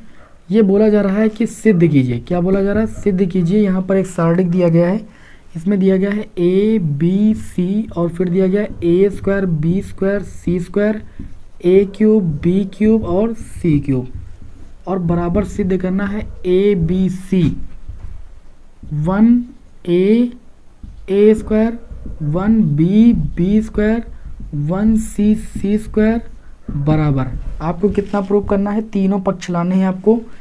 ABC ब्रैकेट में A minus B, B minus C और C माइनस A। आपको इस तरीके से इतना प्रूव करना, मतलब इसको लेकर चलना, ये भी लाना है ABC है और इससे फिर ये चीज लाना है। तो चलिए हम ले चलते हैं। तो माना यहाँ पर जो हमारा सारणिक है उसको हम डेल्टा बराबर मानेंगे। दिया गया है ABC, फिर दिया गया है A² B² C², A³ B³ और C³। हमें जो देखिए सिद्ध करना है, हमें उस पर फोकस करना है, सवाल हल हो जाएगा। सिद्ध में ABC आया, ये कहाँ से आया? कॉमन लेकर आया। कहाँ से? देखो C1 से A कॉमन ले सकते हैं हम, C2 से B कॉमन ले सकते हैं, C3 से C कॉमन ले सकते हैं। आप भी वाला रूल नहीं लगाना कि कॉमन लेंगे तो सारे एलिमेंट से आना चाहिए। आप भी का रूल होता है ये, यहाँ सारणिक में किसी एक पंक्ति या स्तंभ में आप कॉमन ले सकते हो। तो हम लिखेंगे यहाँ पर C1 से A, C2 से B व C3 से C। क्या लेने पर भाई? उभयनिष्ठ लेने पर। क्या लेने पर? उभयनिष्ठ लेने पर। तो जैसे ही उभयनिष्ठ हम लेंगे तो देखिए ये आपका हो जाएगा ए बी सी, यहाँ पर हो जाएगा 1a स्क्वायर 1b स्क्वायर, यहाँ से b का मान लोगे, यहाँ c का मान लोगे तो 1c स्क्वायर बच जाएगा। तो ये इस तरीके से ये आपका आ गया भाई मध्य पद, जो हमको ये प्रूव करना था। अब इसी को लेकर चलेंगे, वो चिल्लाएंगे। तो चलिए आगे इसको हल करेंगे। हम क्या करेंगे, ए बी सी तो हमारा आ चुका, चलिए हो गया। अब आगे क्रियाकलाप क्या करेंगे, क्रियाकलाप ये करेंगे, अगर हम 1 से 1 को घटा के दें तो एक 0 बन जाएगा, और इस 1 से इस 1 को घटा दें तो 2 0 बन जाएंगे। किसी रो या कॉलम में हम मैक्सिमम 0 बनाने का ही प्रयास करते हैं, जितने ज़्यादा 0 बन जाए उतने ज़्यादा अच्छा हो जाएगा। तो हम क्या करेंगे, हम यहाँ पर वैल्यू प्राप्त करेंगे। वैल्यू कैसे प्राप्त करेंगे, C1 की वैल्यू प्राप्त करेंगे C1 माइनस C2, और C2 की वैल्यू प्राप्त करेंगे C2 माइनस C3। 2 से अधिक संक्रियाएँ आप नहीं कर सकते हो, तो यहाँ पर ये संक्रिया हम लगा रहे हैं। तो देखिए C1 पहले कॉलम की वैल्यू प्राप्त कर रहे हैं, पहले कॉलम को दूसरे कॉलम से घटा करके, 1 से 1 को घटाएंगे 0, ठीक, a से b को घटाएंगे a माइनस बी, और 1 स्क्वायर से b स्क्वायर को घटाएंगे a square minus b square, जिसको a माइनस बी एक ब्रैकेट में a प्लस b एक ब्रैकेट में हम लिख सकते हैं। फिर हम C2 की वैल्यू प्राप्त कर रहे हैं, C2 से C3 को घटा करके 1 से 1 घटाएंगे 0, और b से c को घटाएंगे b माइनस सी, और b स्क्वायर से c स्क्वायर को घटाएंगे तो ये हो जाएगा b स्क्वायर माइनस सी स्क्वायर, यानी b प्लस सी एक ब्रैकेट में b माइनस सी एक ब्रैकेट में। बाकी बात करें तो आपका है 1c और c स्क्वायर। बताइए इतनी बात समझ में आ गई कि नहीं आ गई। अब ये आपका हो जाएगा delta equal to a b c. अगर मैं देखूं तो C1 से a माइनस बी कॉमन ले सकता हूं, और C2 में हम b माइनस सी कॉमन ले सकते हैं, उभयनिष्ठ ले सकते हैं। तो ये बचेगा 0, यहाँ पर 1 बचेगा, a माइनस बी कॉमन ले लिया, a माइनस बी कॉमन ले लिया, यहाँ पर a प्लस बी बचेगा। यहाँ पर 0 है, यहाँ पर b माइनस सी कॉमन हमने ले लिया तो 1 बच जाएगा, और बटे में b, यहाँ बटे में नहीं, यहाँ पर b प्लस सी बच जाएगा, और इससे हमने C3 से कुछ कॉमन ले लिया, उसको वैसे का वैसा लिख देंगे भाई। आगे क्या करेंगे, अब बढ़िया आराम से प्रसार कर देंगे और हमारे साढ़े का मान हमको मिल जाएगा जो हमें प्रूफ करना है। तो इसको थोड़ा सा रफ कर रहे हैं भाई, चलिए इसको आगे यहाँ पर हल करके आपको बताते हैं। देखिए आपको इतना मिल चुका है, a b c a minus B b minus C. देखिए हमको a minus B b minus C लाना भी था, तो उसी हिसाब से मैंने क्या किया, एस को घटा दिया, एस को घटा दिया, बस हमें 2 जो है HTML के, बाकी प्रसार कर देंगे, आंसर आ जाएगा। तो प्रसार किसके सापेक्ष करेंगे, यहाँ पर प्रसार कर देंगे R1 के सापेक्ष। R1 के सापेक्ष क्या कर देंगे भाई, प्रसार। R1 का मतलब पहली रो के सापेक्ष। तो ये 0 प्लस माइनस प्लस डायरेक्ट आप 1 लीजिए बस, ठीक, बाकी सब 0 हो जाएंगे, गुणा लगाइए, इन सब का मल्टीप्लाई इससे है।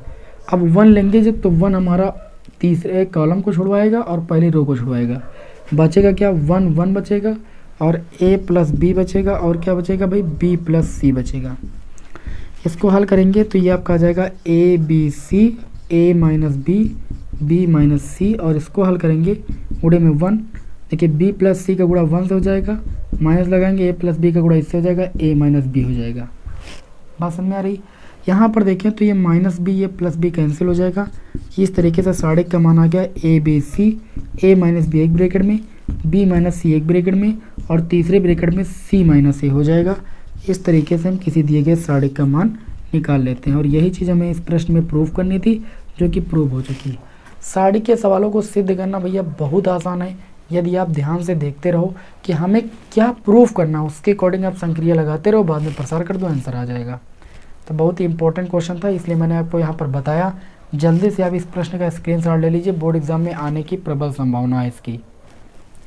तो अब हम बढ़ेंगे अगले क्वेश्चन की ओर। अगला क्वेश्चन जो होगा वो इससे थोड़ा सा हल्का सा बड़ा होगा, और बढ़िया क्वेश्चन है, बोर्ड एग्जाम में कई बार रिपीट हो चुका है, NCERT बुक के एग्जाम्पलर का क्वेश्चन है, ठीक है ना, अनसॉल्व पेपर में कई बार हमें देखने को मिला है। तो इस क्वेश्चन को भी मैंने यहाँ पर पुटअप किया है। चलिए अगले क्वेश्चन को हम देखते हैं।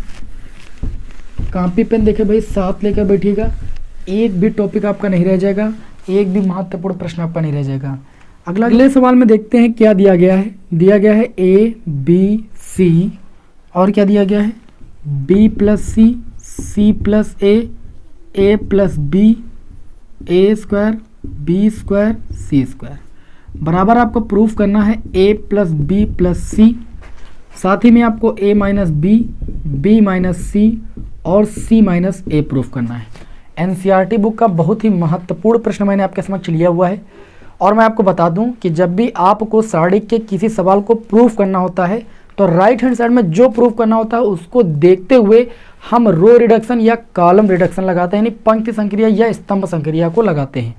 तो यहाँ पर क्या करेंगे, देखिए सबसे पहले अगर हम देखें इस सारणिक के मान को हम इसके बराबर मान लेंगे और LHS लेकर हम चलेंगे, मतलब इसको लेकर चलेंगे और ये चीज़ प्रूव करना है। हमें लाना a प्लस बी प्लस सी।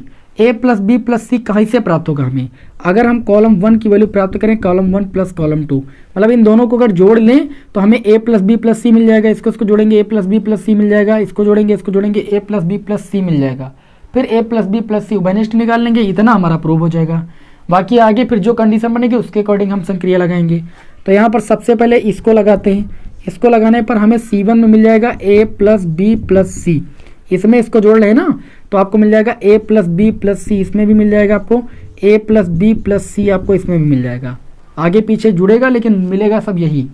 फिर ये आपका हो जाएगा b plus c, c plus a और a प्लस बी, ये आपका हो जाएगा a square b square c square. Clear है इतनी बात? एक एक स्टेप को अच्छे तरीके से समझेंगे यहाँ पर। अब देखिए हम क्या करेंगे, C1 से a प्लस बी प्लस सी क्या करेंगे भाई, उभयनिष्ठ ले लेंगे, उभयनिष्ठ लेने पर, तो जब उभयनिष्ठ लेंगे तो ये हो जाएगा a प्लस बी प्लस सी, और यहाँ पर सारणिक में कॉलम 1 में 1 1 1 बच जाएगा क्योंकि हमने ये उभयनिष्ठ कॉमन ले लिया है। यहाँ बच जाएगा b plus c, c plus a plus b, और यहाँ बच जाएगा a square b square c square. अब क्या करेंगे यहाँ पर, अब हमें ये करना है कि हमको a माइनस बी लेना, b माइनस सी और c माइनस ए। हम क्या करेंगे, जब इससे R2 से R1 को घटाएंगे तो हमको देखिए a माइनस बी मिल जाएगा। आप देखिए c प्लस ए से आप घटाओगे b माइनस सी, घटाओगे तो चिन्ह बदल जाएगा, c कैंसिल हो जाएगा, a माइनस बी मिल जाएगा जो हमें लाना है। इसी तरीके से अगर R3 से हम R1 को घटा देंगे तो b कैंसिल हो जाएगा, a माइनस सी मिल जाएगा, जो कि हमें c माइनस ए लाना है, तो a माइनस सी मिलेगा, कॉमन ले लेंगे, c माइनस ए हो जाएगा। तो चलिए अब अगली जो संक्रिया हम लगाएंगे वो लगाएंगे R2 की वैल्यू प्राप्त करेंगे R2 माइनस R1 से, तथा जो तीसरी रो की वैल्यू है यानी R3 की वैल्यू R3 माइनस R1 से हम प्राप्त करेंगे। तो देखिए हमें क्या मिलेगा, इससे क्या होगा, 2 जीरो बन जाएंगे, प्रसार करने में भी आसानी हो जाएगी। ये आपका हो जाएगा a प्लस बी प्लस सी, और ये आपका हो जाएगा भैया देखिए 1 0। अब देखिए आपको R1 में कुछ नहीं करना है, R1 को आप वैसे नोट कीजिए 1 b प्लस सी, और ये आपका हो जाएगा a स्क्वायर। R2 की वैल्यू आप प्राप्त कर रहे हो R2 माइनस R1, 1 से 1 को घटाओगे 0, c प्लस ए से आप घटाओगे b माइनस सी, ये b प्लस सी था, c से c कैंसिल, ये आपका हो जाएगा a माइनस बी। फिर आप क्या करोगे, b स्क्वायर से a स्क्वायर को घटाओगे तो ये जाएगा b square minus a square. बताइए इतनी बात समझ में आई? फिर आप R3 की वैल्यू प्राप्त करें R3 माइनस R1, R3 में आपका 1 है, 1 से 1 को घटाएंगे 0 हो जाएगा, a प्लस बी से b प्लस सी को घटाएंगे, a प्लस बी से घटाएंगे b माइनस सी, b से b कैंसिल, ये बच जाएगा a माइनस सी। बच जाएगा कि नहीं बच जाएगा? अब c स्क्वायर से a स्क्वायर को घटाएंगे तो ये हो जाएगा c square minus a square. लिख देंगे C1 के सापेक्ष प्रसार, क्यों? क्योंकि C1 में मैक्सिमम 2 जीरो बन चुके हैं। प्रसार मैंने कहा था उसी रो या कॉलम के सापेक्ष करते हैं जिसमें मैक्सिमम 0 हो, मैक्सिमम 0 2 बन जाए, प्रसार कर दीजिए। तो C1 के सापेक्ष हम क्या कर देंगे, प्रसार करने पर। तो जब C1 के सापेक्ष भैया प्रसार करेंगे तो ये आपका देखिए कितना हो जाएगा, a plus B plus c, C1 में 1 है बाकी 0 तो 1 ही लेंगे, और वो जब 1 लेंगे तो बचेगा क्या, देखिए 1 हमारा इस रो में इस कॉलम में पड़ रहा है, छोड़ देंगे, बचेगा a minus b square minus a square, a minus C square minus a square. अब देखिए ये आपका 2x2 कोटि का सारणिक बन गया, और मैंने आपको बताया कि 2x2 कोटि के सारणिक को हल करने के लिए हम कैसे हल करते हैं, इसको देखिए ऐसे हल करते हैं। आपका हो जाएगा a प्लस बी प्लस सी, और यहाँ पर देखिए इसका मल्टीप्लाई इससे हो जाएगा बड़े ब्रैकेट के अंदर, a माइनस बी का मल्टीप्लाई हो जाएगा सी स्क्वायर माइनस ए स्क्वायर से, फिर माइनस चिन्ह लगाते हैं, इसका मल्टीप्लाई करते हैं, यानी a माइनस सी का मल्टीप्लाई हो जाएगा B square minus a square से। बताइए इतनी बात आप सभी विद्यार्थियों को समझ में आई कि नहीं? बिल्कुल समझ में आई होगी। आप क्या करेंगे, ये आपका हो जाएगा a प्लस बी प्लस सी, ठीक है। और यहाँ पर अगर देखें तो इसको ले सकते हैं a माइनस बी, इसको ले सकते हैं c माइनस ए और c प्लस ए, स्क्वायर माइनस बी स्क्वायर वाला सूत्र जानते हो ना, ए प्लस बी एक ब्रैकेट में, ए माइनस बी एक ब्रैकेट में, वही चीज़ यहाँ पर हो जाएगा ए माइनस सी, और यहाँ पर आपका हो जाएगा बी प्लस ए एक ब्रैकेट में, बी माइनस ए एक ब्रैकेट में। बताइए इतनी बात आप सभी को समझ में आई कि नहीं समझ में आई? अब आगे इसको हल करेंगे, जो हमें प्रूफ करना है उसको यहाँ पर हम लाएंगे। चलिए देखते हैं। हाँ लेकिन एक गलती भी हुई है छोटी सी भाई, प्रूफ करने में यहाँ पर माइनस का चिन्ह लगा, वो मैंने नहीं लगाया, इसको लगा लीजिए। माइनस होगा यहाँ पर माइनस का ए प्लस बी और दूसरे ब्रैकेट में ए minus B minus C minus सी, ये चीज़ प्रूफ करना है। तो यहाँ पर देखिए आपका हो जाएगा, कितना हो जाएगा, देखिए भाई ए प्लस बी प्लस सी। अब ध्यान दीजिएगा, हम कॉमन ले सकते हैं ए माइनस बी, इसमें भी ए माइनस बी इसमें नहीं है, बी माइनस ए है, तो माइनस अभी हम अंदर लगा लेंगे, परेशान नहीं होएगा। हम ए माइनस बी कॉमन ले रहे हैं और यहाँ पर आपका मिल रहा है सी माइनस ए, तो ये कॉमन ले रहे हैं। तो ब्रेकर में देखिए क्या बचेगा, ए माइनस बी सी माइनस ए कॉमन लिए, तो ये बच गया आपका सी प्लस ए। और देखिए हमने सी माइनस ए कॉमन लिया जबकि यहाँ ए माइनस सी था, तो माइनस कॉमन लेते हैं हम, ठीक। और यहाँ पर देखिए, यहाँ पर भी माइनस कॉमन लेते हैं बी माइनस ए के स्थान पर, क्योंकि मैंने ए माइनस बी कॉमन लिया है, तो यहाँ माइनस कॉमन लेते हैं, यहाँ माइनस कॉमन लेते हैं, माइनस माइनस का गुणा हो गया प्लस, बात खत्म। अब यहाँ पर जो माइनस लगा उसको वैसा का वैसे लगा रहने देंगे, और यहाँ पर बचा बी प्लस ए, तो बी प्लस ए को हम वैसे का वैसे उतार लेंगे। क्लियर हुई बात? ये हो जाएगा आपका ए प्लस बी प्लस सी, ए माइनस बी माइनस सी, और इसको हल करेंगे तो देखिए ये माइनस अंदर जाएगा, तो ये ए हो जाएगा भैया माइनस का ए, प्लस का ए आपका जीरो हो जाएगा, सी माइनस ये कितना बच जाएगा, सी माइनस का बी, तो सी माइनस बी लिख देंगे। यहाँ पर हमें लाना था बी माइनस सी, तो हम माइनस कॉमन ले लेंगे, तो माइनस कॉमन लेंगे, आगे माइनस लग जाएगा, ये हो जाएगा ए प्लस बी प्लस सी, और ये हो जाएगा ए माइनस बी माइनस सी। अब थोड़ी सी गलती हुई, यहाँ पर बी माइनस सी नहीं था, सी माइनस ए था भाई, सी माइनस ए है ना, सी माइनस ए। यहाँ आपका बचा सी माइनस बी, मैंने माइनस कॉमन लिया तो बच गया भैया बी माइनस सी। जो चीज़ हमें राइट हैंड साइड में लानी थी वो चीज़ हम ले आए, ठीक है। जब आपको जो प्रूफ करना है उस पर ध्यान दोगे तो आपको जो प्रूफ करना है वो आ जाएगा, बहुत ही आसान शब्दों में। तो उम्मीद करता हूँ कि ये सवाल आपको समझ में आया होगा। ये सवाल कई बार आपके बोर्ड एग्जाम में आ चुका है, 5 नंबर में भी आया, 8 नंबर में भी आया। तो जल्दी से इसका स्क्रीनशॉट लीजिए, उसका अभ्यास जरूर कर डालिए। फिर बढ़ते हैं इस क्लास के अगले क्वेश्चन की ओर। चलिए भाई, उम्मीद करता हूँ आप सभी लोगों ने स्क्रीनशॉट ले लिया होगा। अब चलिए बढ़ते हैं बहुत ही ज़बरदस्त क्वेश्चन की ओर। इसमें भी आपको सिद्ध करना है, सिद्ध करने वाले जितने महत्वपूर्ण प्रश्न हैं वो सारे यहाँ पर आपको हम करा देंगे, कोई अलग क्लास देखने की जरूरत ही नहीं पड़ेगी आपको, ठीक है ना। तो चलिए देखते हैं भाई अगला सवाल। लिखा है कि सिद्ध कीजिए कि, क्या सिद्ध करना है, सिद्ध कीजिए कि यहाँ पर है आपका ए है ना प्लस बी प्लस 2c, फिर दिया गया है ए, फिर दिया गया है बी, और यहाँ पर दिया गया सी, और ये दिया गया बी प्लस सी और प्लस का 2a, और यहाँ पर दिया गया बी, और ये दिया गया सी प्लस ए प्लस का 2b, और इक्वल टू आपको सिद्ध करना है 2a प्लस बी प्लस सी का होल क्यूब। ये भी प्रश्न आपके बोर्ड एग्जाम में पूछा गया है, बहुत ध्यान से देखिएगा, और बहुत ही सरल लैंग्वेज में इसे मैं यहाँ पर आपको सिद्ध कराने वाला हूँ। कैसे सिद्ध करोगे? आपको मैंने कहा कि जो प्रूफ करना है उस पर टारगेट कीजिए। प्रूफ करना है ए प्लस बी प्लस सी, तो हम ए प्लस बी प्लस सी कैसे बना सकते हैं, 2 भी है, तो इसको हम देखिए ऐसे बना सकते हैं। इसको हम साढ़े के बराबर मान लिए, हम लेकर लेकर चल रहे हैं। अब यहाँ पर संक्रिया क्या लगाएंगे? अगर संक्रिया लगा दे C1 equal to C1 plus C2 plus C3, देखिए तीनों को आपस में जोड़ लेंगे तो 2a plus 2b plus 2c बन जाएगा, मतलब जो लाना है वो हमें मिल जाएगा। तो हम यहाँ पर सबसे पहले यही संक्रिया लगाएंगे, तो पहले कॉलम में मिलेगा 2a plus 2b plus 2c, देखिए इसको जोड़ रहे हैं, C2 और C3 को इसी में जोड़ रहे हैं। यहाँ पर भी आपको मिल जाएगा 2a plus 2b plus 2c, देखिए कैसे c 2c b 2b और 2a। इसी तरीके से यहाँ पर c 2c और a 2a और 2b, तो इसको ऐसे लिख लेंगे क्रम से 2a प्लस 2b प्लस का 2c।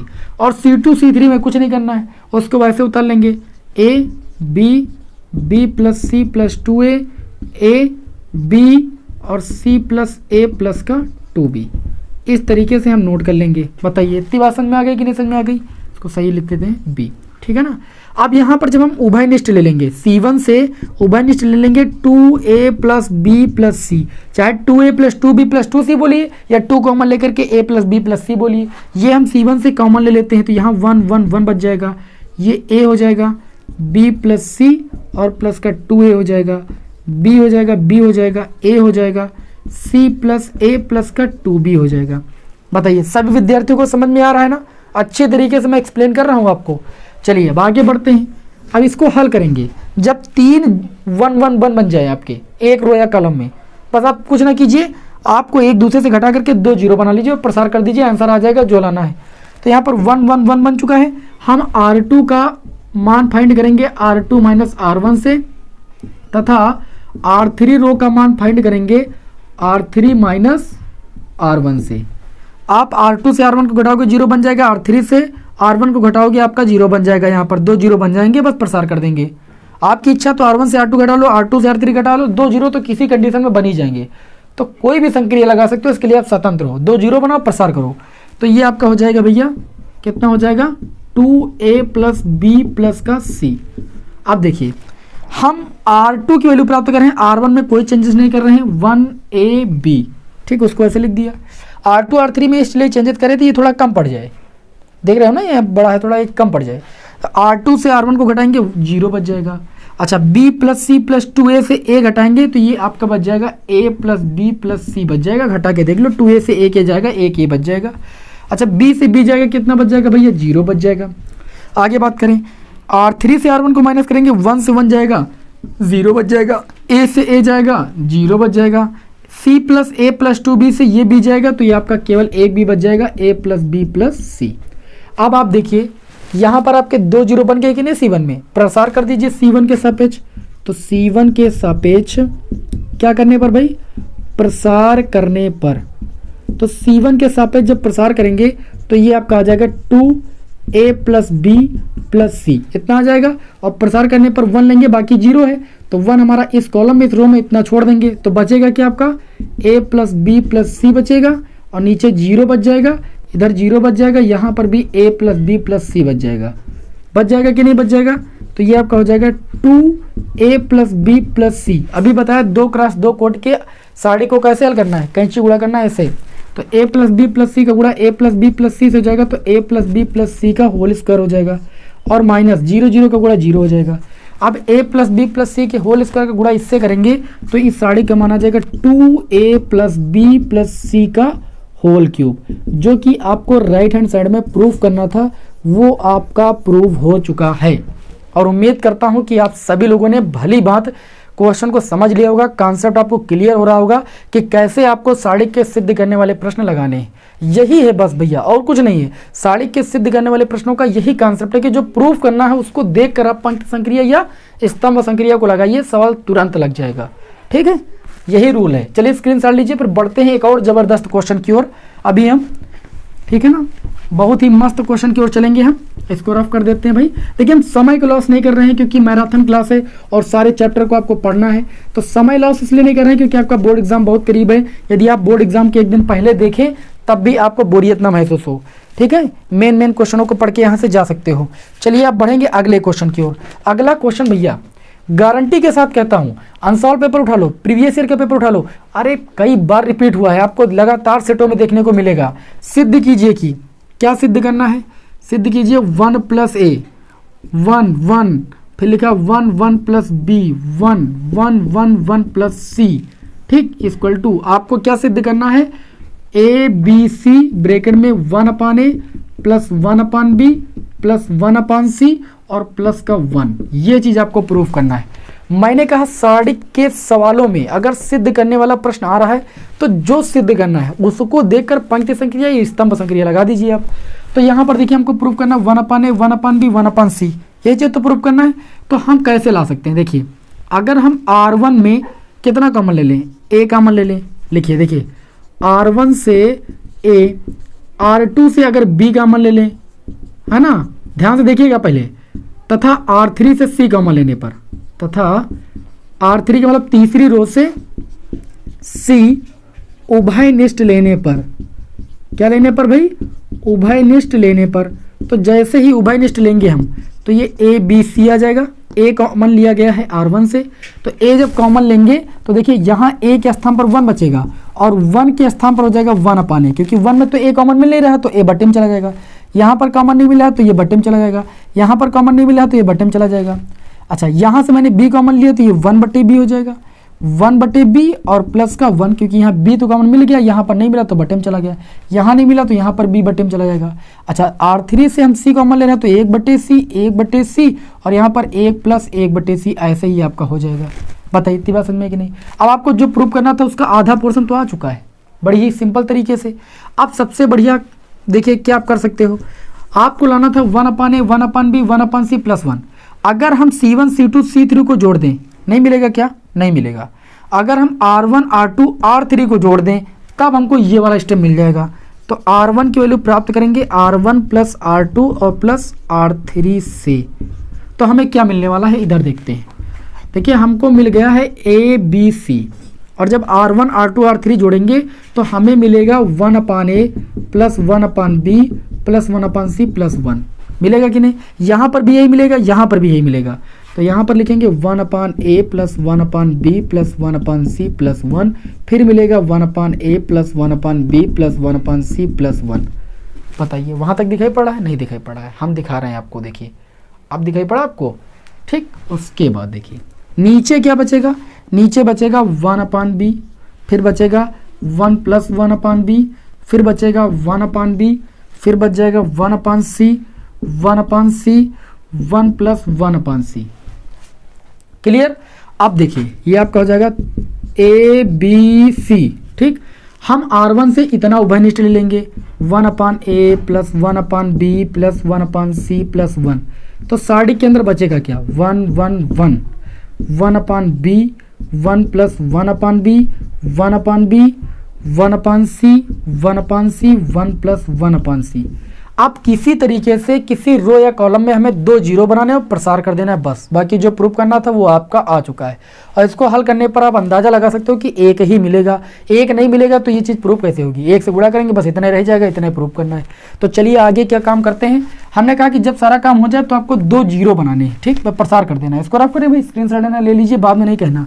चलिए ये हज़ारों बार प्रश्न आपके एग्जाम में रिपीट हो चुका है, ठीक है, हज़ारों बार क्या, ये लगातार आ ही रहा है, ठीक। मेरा कहने का मतलब ये, यहाँ पर देखें अगर इससे इसको घटाएं या इससे इसको घटा दें, और जब इससे इसको घटाएंगे ना तो ये भी आपका जीरो बन जाएगा आराम से। तो हम क्या करेंगे, हम C1 की वैल्यू प्राप्त करेंगे C1 - C3 से, ठीक है ना, और C2 की वैल्यू प्राप्त कर लेते हैं C2 - C3 से। 1 से 1 घटाएंगे फिर 0 बन जाएगा। तो चलिए इसका मान प्राप्त करते हैं ABC 1/a + 1/b + 1/c + 1। अब साड़ी में देखिए क्या बचेगा, आप C1 से C3 घटा रहे हो, 1 से 1 को घटाओगे 0, ठीक, 1/b से 1/b को घटाओगे 0, 1/c से इसको घटाओगे तो ये -1 बच जाएगा। आप देख लीजिए भाई -1 ही बचेगा। 1/c से आप ये घटाओगे माइनस का, ये आपका कैंसिल हो जाएगा, -1 बचेगा। C2 से C3 घटा रहे हो, 1 से 1 जाएगा 0, 1 + 1/b से 1/b जाएगा तो आपका 1 बचेगा। 1/c से इसको घटाओगे -1 बचेगा। बाकी C3 में कुछ नहीं कर रहे हो, 1/b और 1 + 1/c, ठीक। अब आप क्या करोगे, प्रसार कर दोगे। तो प्रसार करने पर देखिए कितना मिलेगा, ABC 1/a + 1/b + 1/c + 1। प्रसार करेंगे किसके सापेक्ष प्रसार करेंगे, मान लीजिए हम R1 के सापेक्ष प्रसार करें तो प्लस माइनस प्लस, तो ये हो जाएगा 1, ये इस कॉलम में है, सॉरी इस रो में है, इस कॉलम में इतना छूट जाएगा। अब देखिए -1 का गुणा 0 से करेंगे 0 -1 का गुणा 1 से होगा तो -1 होगा, माइनस सूत्र वाला ये प्लस का हो जाएगा। 1 का गुणा आप इससे करोगे तो ये आपको इतना ही मिलेगा, ABC 1/a + 1/b + 1/c + 1। जो आपको प्रूफ करना था वो आपका प्रूफ हो चुका है। ये कईयों बार प्रश्न आपके बोर्ड एग्जाम में भैया रिपीट हुआ है और बहुत ही इंपॉर्टेंट प्रश्न है। इसका स्क्रीनशॉट आप जरूर ले लीजिए हर हालत में। फिर बढ़ते हैं नेक्स्ट क्वेश्चन की ओर। तो चलिए इसको रफ कर देते हैं और लेते हैं इसी के साथ और ही मज़ेदार और ज़बरदस्त क्वेश्चन। साड़ी का सिद्ध करने वाला कोई भी प्रश्न आएगा इसी क्लास से आएगा, मैं 100% गारंटी के साथ कहता हूँ, ठीक है। थोड़ा सा इधर उधर हो सकता है नहीं, बल्कि पूरा जो प्रश्न होगा इसी क्लास से आपको मैच करके मिलेगा, देख लीजिएगा इस बार बोर्ड एग्जाम में। तो अगला प्रश्न लेते हैं आपके समक्ष जो कि सिद्ध करने वाला है, और इसमें बोला जा रहा है कि सिद्ध कीजिए 3x - 8 दिया गया है, 3 दिया गया, 3 दिया गया है, 3x - 8 और 3 दिया गया है, फिर 3 दिया गया, 3 दिया गया, 3x - 8। सिद्ध क्या करना है, सिद्ध करने वाले पर फोकस करना है, हमको जीरो लाना है। नहीं 0 नहीं लाना है, सिद्ध भी नहीं करना है, हल करना है। ठीक है, मैंने गलती से पढ़ दिया है, मुझे हल करना है और हल करने पर हमें x के मान प्राप्त करने हैं। तो चलिए हल करते हैं इसको। हल कैसे करेंगे? अगर हम c1 की वैल्यू प्राप्त करें c1 plus C2 plus C3 से, इतना तो आप समझ गए होंगे। इसको में जोड़ोगे तो आपको c1 में मिल जाएगा 3x माइनस 8 से 6 जाएगा तो -2 बच जाएगा। यहाँ पर भी आप जोड़ोगे तो 3x माइनस 2 ही बच जाएगा। देखिए इसको तीनों को आपस में जोड़िए, 3 3 6 और -8 से 6 जाएगा 2 बचेगा। यहाँ पर भी आप हल करोगे 3x माइनस 2 ही मिलेगा। यहाँ 3 मिलेगा, यहाँ पर 3x माइनस 8 मिल जाएगा, 3 मिल जाएगा, 3 मिल जाएगा, 3 मिल जाएगा, 3x माइनस 8 मिल जाएगा और बराबर 0 है ना। हल करना है आपको। तो चलिए यहाँ पर हल करते हैं। पहले 3x माइनस 2 को हम उभयनिष्ठ ले लेते हैं c1 से, 1 1 1 बच जाएगा। 3x minus 8, 3x minus 8। आगे चलिए बढ़ते हैं हम। अब वही पुराना काम, 1 1 1 3 बार बन चुका है, हमें 2 0 बनाना है। अगर 2 0 बनाना है तो हम क्या करेंगे? R1 की वैल्यू प्राप्त करेंगे R1 माइनस R2 से, तथा R2 की वैल्यू यानी दूसरे रो की वैल्यू प्राप्त करेंगे दूसरे रो से तीसरे रो को घटाकर। आप तीसरे से पहले को घटाओ, कुछ भी करो, 2 0 बनाओ बस। तो ये इस तरीके से आपका हो जाएगा। कितना हो जाएगा? देखिए 3x माइनस 2 आपने कॉमन निकाला। आप R1 के लिए प्राप्त करें R1 से R2 को घटा करके, इससे इसको घटाओगे ये 0 हो जाएगा। 3 से 3x माइनस 8 को आप घटाओगे तो देखिए 3 माइनस 3x प्लस ये 8 हो जाएगा घटाने पर, तो ये हो जाएगा 8 और 3 ये 11 हो जाएगा, 11 माइनस का 3x हो जाएगा। 3 से 3 को घटाओगे ये 0 हो जाएगा। अब R2 की वैल्यू प्राप्त करें R2 से R3 को घटा करके 1 से 1 घटाओगे ये 0 हो जाएगा। 3x माइनस 8 से ये आप 3 घटाओगे तो ये 3x माइनस का 11 हो जाएगा। 3 से आप इसको घटाओगे, देखिए 3 से आप इसको घटाओगे तो ये हो जाएगा माइनस का 3x, सॉरी आप घटा रहे हो 3 से 3x माइनस 8, ये प्लस का 8 हो जाएगा। ये आ जाएगा 3x, सॉरी 11 आ जाएगा पहले, 8 और 3 और माइनस का 3x। और नीचे R3 में आप कोई चेंजेस नहीं कर रहे हो, केवल R1 R2 में परिवर्तन कर रहे थे। तो R3 वैसे लिख देंगे 1 3x माइनस का 8। बताइए बात समझ में आ रही है कि नहीं समझ में आ रही? अब ये आपका हो जाएगा भैया 3x माइनस 2, और यहाँ पर देखिए हम प्रसार कर देंगे किसके सापेक्ष? c1 के सापेक्ष। तो लिखेंगे c1 के बराबर 0 है आपका, के सापेक्ष क्या करने पर भाई? प्रसार करने पर। तो जब c1 के सापेक्ष हम भैया प्रसार करेंगे तो ये आपका हो जाएगा 3x माइनस 2। देखिए प्लस माइनस प्लस 1 लेंगे हम और यहाँ पर ब्रैकेट लगाएंगे, तो ये कॉलम हमारा छूटेगा 1 इस कॉलम में और इस रो में, इतना छोड़ देंगे। 11 माइनस 3x का गुणा 11 माइनस 3x होगा, 11 माइनस 3x का होल स्क्वायर बन जाएगा माइनस 3x माइनस 11 का गुणा 0 से हो जाएगा, तो ये 0 हो जाएगा और बराबर 0। इस तरीके से एक ब्रैकेट में आ गया 3x माइनस 2 और दूसरे ब्रैकेट में आ गया 11 माइनस 3x का होल स्क्वायर। तो 11 माइनस 3x का होल स्क्वायर को हम 2 बार ब्रैकेट में लिख सकते हैं। तीनों ब्रैकेट को बारी बारी से हम 0 के बराबर दिखाएंगे और x का मान निकालेंगे। जब 3x माइनस 2 बराबर 0 तो x बराबर -2 उधर जाएगा प्लस का 2 और 3 जाएगा बटे में, 2/3 हो जाएगा। और जब 11 माइनस 3x को 0 के बराबर दिखाएंगे तो x बराबर आपका आ जाएगा कितना आ जाएगा? ये 11 उधर जाएगा माइनस का 11, माइनस माइनस कैंसिल हो जाएगा, यानी 11/3 आ जाएगा। और इसी तरीके से तीसरे ब्रैकेट को जब 0 के बराबर दिखाओगे तो x बराबर 11/3 आ जाएगा। मतलब इस सारणिक को हमको हल करना था और x के मान निकालने थे। कितना प्यारा क्वेश्चन था, ठीक है ना। एक और मैंने आपके लिए सिलेक्ट किया है प्रश्न, उसको भी देखते हैं। बोर तो नहीं हो रहे हो? कमेंट करके बताइए, हम आपकी कमेंट को देखते हैं। ठीक, आप बताइए बोर तो नहीं हो रहे हो भाई? चलिए अब बढ़ते हैं अगले क्वेश्चन की ओर। देख रहे हैं कितने लोग बोर हो रहे हैं। कुछ लोग तो बतियाने में भाई मस्त हैं, बहुत कायदे से बतियाते हैं, विभिन्न लड़कियों का नाम ले ले करके क्या हाल चाल है, ऐसा लग रहा है कि पूछो ना पिछले जन्म का नाता है क्या। ठीक है, पढ़ाई करने आते हो आप लोग भाई, पढ़ाई कीजिए।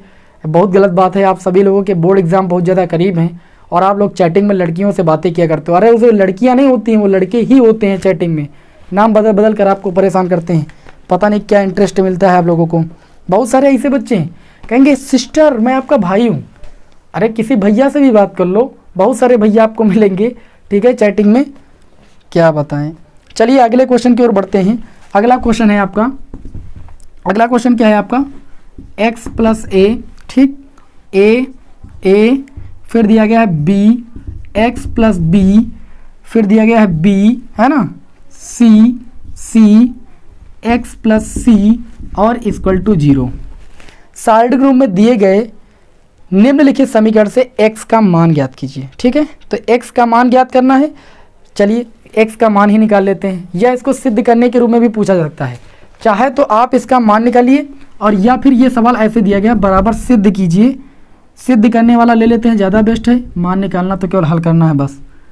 x plus a plus B plus सी, ठीक, ये चीज़ सिद्ध कीजिए, ये ज़्यादा बेस्ट है आपके लिए।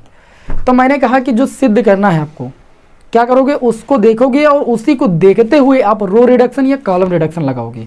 तो चलिए यहाँ पर क्या करते हैं, x plus a plus B plus सी लाना है। x plus a plus B plus सी लाना है, तो हम क्या करेंगे, यहाँ पर हम c1 की वैल्यू प्राप्त करेंगे c1 plus c2 plus c3 से। तो ये आपका कितना हो जाएगा, x plus a plus B plus सी से हो जाएगा। फिर देखिए ये हो जाएगा x plus a plus B plus सी हो जाएगा। यहाँ पर भी जोड़ेंगे x plus a plus B plus सी हो जाएगा। c2 c3 में कोई परिवर्तन नहीं करना है, तो b c x plus B B C x plus C. Okay, ये देखिए आपका c1 से मिल जाएगा कॉमन, क्या मिल जाएगा, c1 से x plus a plus B plus सी, क्या लेने पर भाई, उभयनिष्ठ लेने पर, उभयनिष्ठ लेने पर। तो ये आपका हो जाएगा भैया x plus a plus B plus सी, उभयनिष्ठ ले लेंगे तो हो जाएगा 1 1 1, ठीक। ये हो जाएगा b, ये हो जाएगा c x प्लस बी, और ये हो जाएगा c b x plus C. Okay, अब क्या करेंगे, हमें एक कॉलम में 1 1 1 3 बार दिख गया, बस तुरंत क्या करना है, घटा कर 2 जीरो बना लेना है। इससे इसको घटाओ, इससे इसको घटाओ, जो 2 जीरो बन जाएंगे प्रसार कर डालो, बस आंसर आ जाएगा आपका भाई। चलिए हम क्या करेंगे, r1 की वैल्यू प्राप्त करेंगे r1 माइनस r2 से, और r2 की वैल्यू प्राप्त करेंगे r2 माइनस r3 से, दूसरी रो से तीसरी रो को घटा करके। ये हो जाएगा x plus a plus B plus सी, आधा तो प्रूव हो चुका है, आधा बाकी रह गया है। 1 से 1 को घटाएंगे, कितना हो जाएगा 0। b से x माइनस बी को घटाएंगे, b से घटाएंगे तो ये माइनस का x भैया बचेगा। देखिए b minus X minus B घटाओगे, b कैंसिल, माइनस का x बच जाएगा। अच्छा, c से c को घटाओगे, कितना हो जाएगा 0। 1 से, अब देखिए r2 की वैल्यू प्राप्त करो, r2 माइनस r3, 1 से 1 जाएगा, कितना हो जाएगा 0। x प्लस b से b को घटाएंगे, कितना बच जाएगा, x बच जाएगा। c से x प्लस c को घटाएंगे तो केवल माइनस का x बचेगा। अच्छा, r3 में कोई चेंजेस नहीं कर रहे हैं, इसको वैसे लिख देंगे, तो कितना हो जाएगा 1b, और कितना हो जाएगा x प्लस c। बताइए इतनी बात समझ में आई कि नहीं समझ में आई। चलिए अब ये आपका हो जाएगा x plus a plus B plus सी। हम कर देंगे प्रसार, किसके सापेक्ष, c1 के सापेक्ष। c1 में 1, बाकी तो 0 है, तो 1 लेंगे तो हमारा ये कॉलम ये रो छूट जाएगी, एक कॉलम एक रो छूट जाएगा, जिस कॉलम रो में ये एलिमेंट पड़ रहा है। अब ये देखिए मल्टीप्लाई होगा, माइनस एक्स का गुणा माइनस एक्स से होगा, एक्स हो जाएगा, एक्स स्क्वायर, माइनस लगाएंगे, एक्स और 0 का गुणा 0 हो जाएगा। अब एक्स स्क्वायर का गुणा इससे करेंगे तो x square x plus a plus B plus सी। आपको राइट हैंड साइड में जो चीज़ प्रूव करनी थी वो आपकी प्रूफ हो चुकी है। बताइए आया समझ में, समझ में आया कि नहीं, कि अभी भी चैटिंग कर रहे हैं आप। चैटिंग मत कीजिए, सवाल को देखिए, बहुत ही महत्वपूर्ण प्रश्न आपको बता रहे हैं, ठीक है। ये कोई हंसी मजाक वाली बात नहीं है, ये आप लोग देखिए यहाँ पर पढ़ने आते हो तो पढ़ाई पर फोकस कीजिए, ठीक, क्योंकि आपके एग्ज़ाम बहुत ज़्यादा करीब है। मैं सीरियसली आपको बस समझा रहा हूँ, एंटरटेनमेंट तो अपने स्थान पर होता है, लेकिन पढ़ाई जरूर कीजिए, पढ़ाई के साथ खिलवाड़ मत कीजिए, ठीक। आपके मम्मी पापा आपका जो है सपना, आपके लिए सपना देख रहे हैं कि हमारा जो लड़का है अच्छा खासा परसेंटेज बनाएगा। आपको परसेंटेज बनाना है, अगर आप अच्छा खासा परसेंटेज बनाओगे तो आपके मम्मी पापा को आपके ऊपर बड़ा गर्व होगा। क्या आप नहीं चाहते हो कि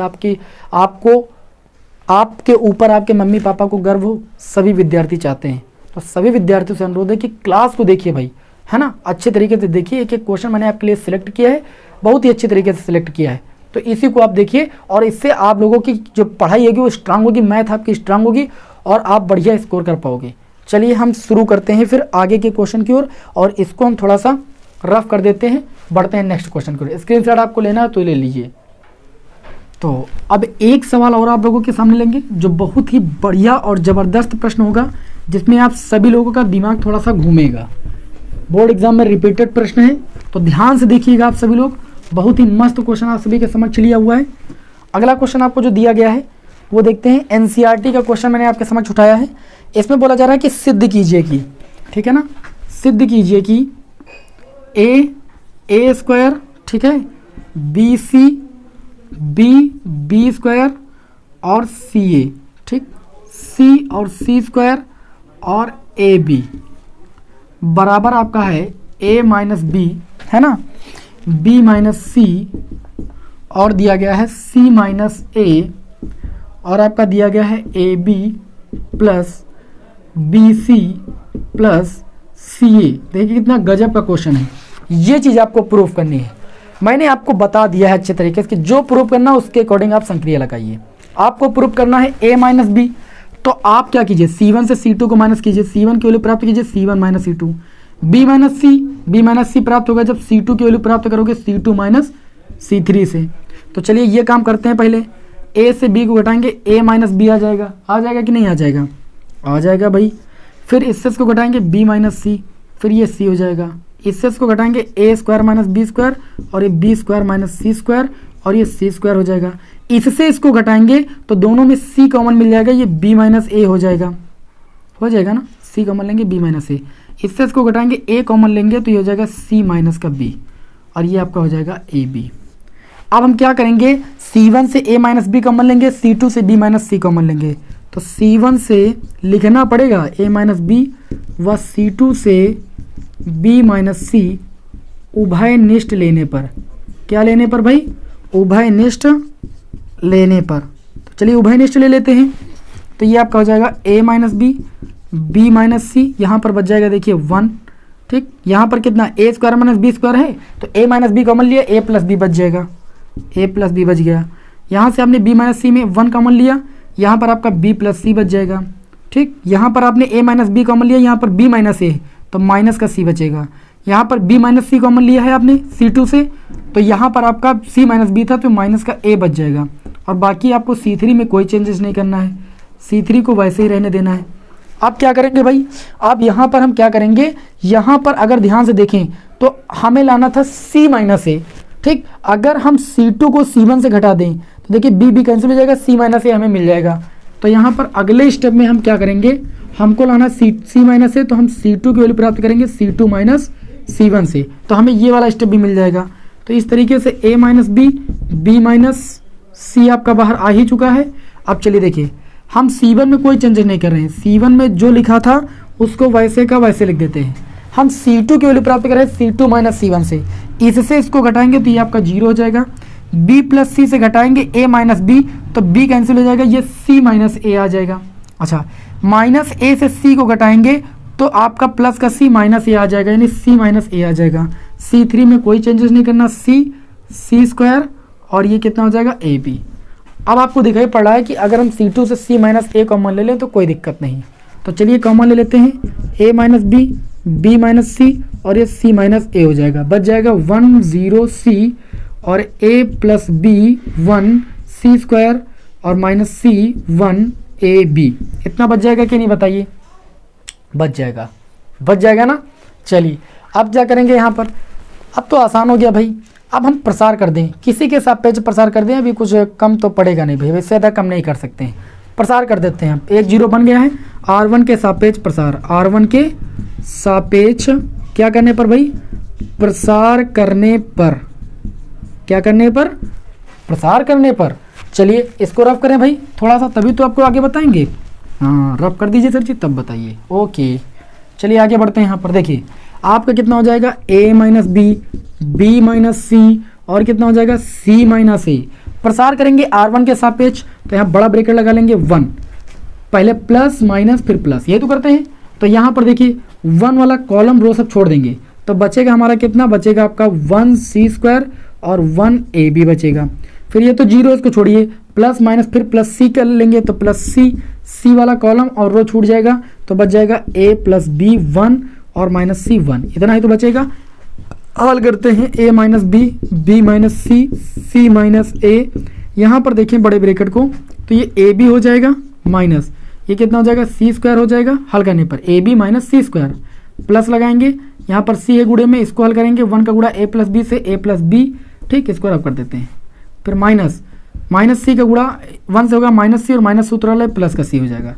अब देखिए ये आपका हो जाएगा A minus B, B minus C, C minus A और यहाँ पर देखें तो AB minus C square plus A C plus B C plus C square, C से गुणा कर दिया मैंने, ये माइनस सी स्क्वायर प्लस सी स्क्वायर 0 हो जाएगा।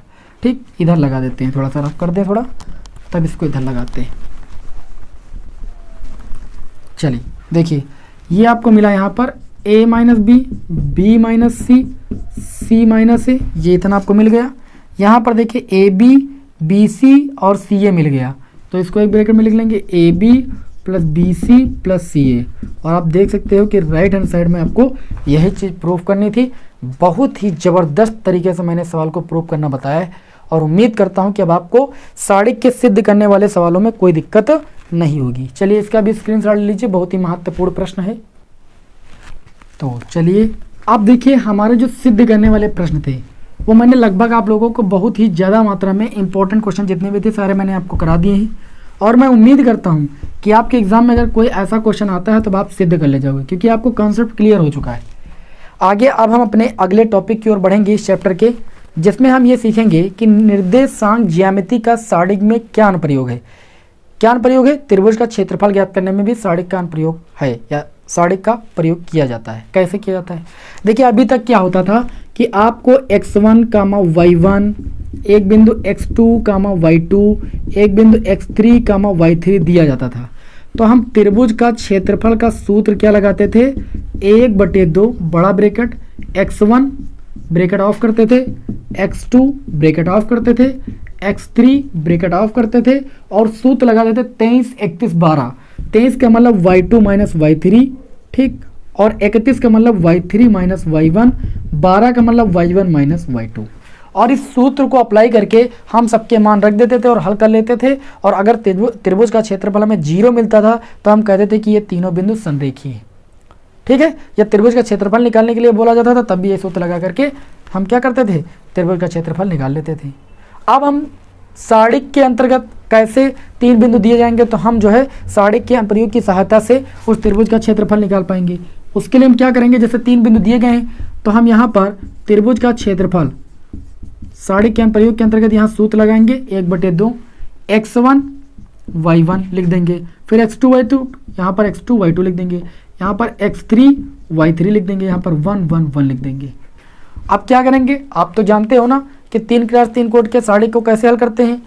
पहले 1 से 1 को घटाएंगे, 2 0 बनाएंगे और इसके सापेक्ष प्रसार कर देंगे, आंसर आ जाएगा। कितना आसान है, ठीक है ना। तो चलिए कुछ क्वेश्चन उठाते हैं गजब गजब के, ठीक है, और आपको सिखाते हैं यहाँ पर कि बोर्ड एग्जाम में कैसे प्रश्न पूछे जाते हैं इस टॉपिक से। तो चलिए ज़्यादा नहीं लेंगे, 1-2 प्रश्न लेंगे बस।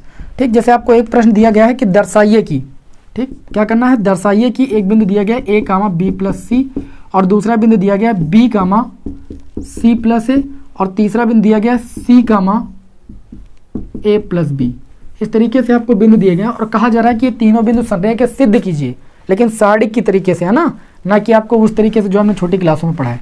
तो यहाँ पर लिखोगे त्रिभुज का क्षेत्रफल, त्रिभुज का क्षेत्रफल बराबर 1/2, यहाँ पर लिखोगे a, फिर b प्लस सी, यानी x1 y1, ये x1 है ये y1 है, ये x2 है ये y2 है, ये x3 है ये y3 है। कॉलम जो 3 होता है यानी C3 जो होता है उसमें 1 1 1 रहने देते हैं, बाकी सब ऐसे उतार लेते हैं, b c प्लस ए, फिर c a प्लस b। ठीक, अब क्या करना है? हमको 2 0 बनाना है और प्रसार कर देना, आंसर आ जाएगा। 2 0 बनाने के लिए इससे इसको घटाओ, ये 0 हो जाएगा, इससे इसको घटाओ, ये 0 हो जाएगा। तो लिखेंगे C1 की वैल्यू प्राप्त करेंगे C1 माइनस C2, और C2 की वैल्यू प्राप्त करेंगे C2 माइनस C3। यही केवल संक्रिया आप हर सवाल में लगाइए, इस टाइप के सवाल में सब हल हो जाएंगे। तो ये आपका हो जाएगा 1/2, इससे इसको घटाओगे a माइनस बी, इससे इसको घटाओगे तो c से c कैंसिल हो जाएगा, b माइनस ए हो जाएगा, 1 से 1 जाएगा 0, b से c को घटाओगे b माइनस सी, c प्लस ए से इसको घटाओगे तो ये c माइनस बी हो जाएगा, 1 से 1 जाएगा 0, c हो जाएगा a प्लस बी, और ये 1 हो जाएगा। अब देखिए आपको C3 में 2 0 मिल गए, C3 के सापेक्ष प्रसार कर दो, आंसर आ जाएगा।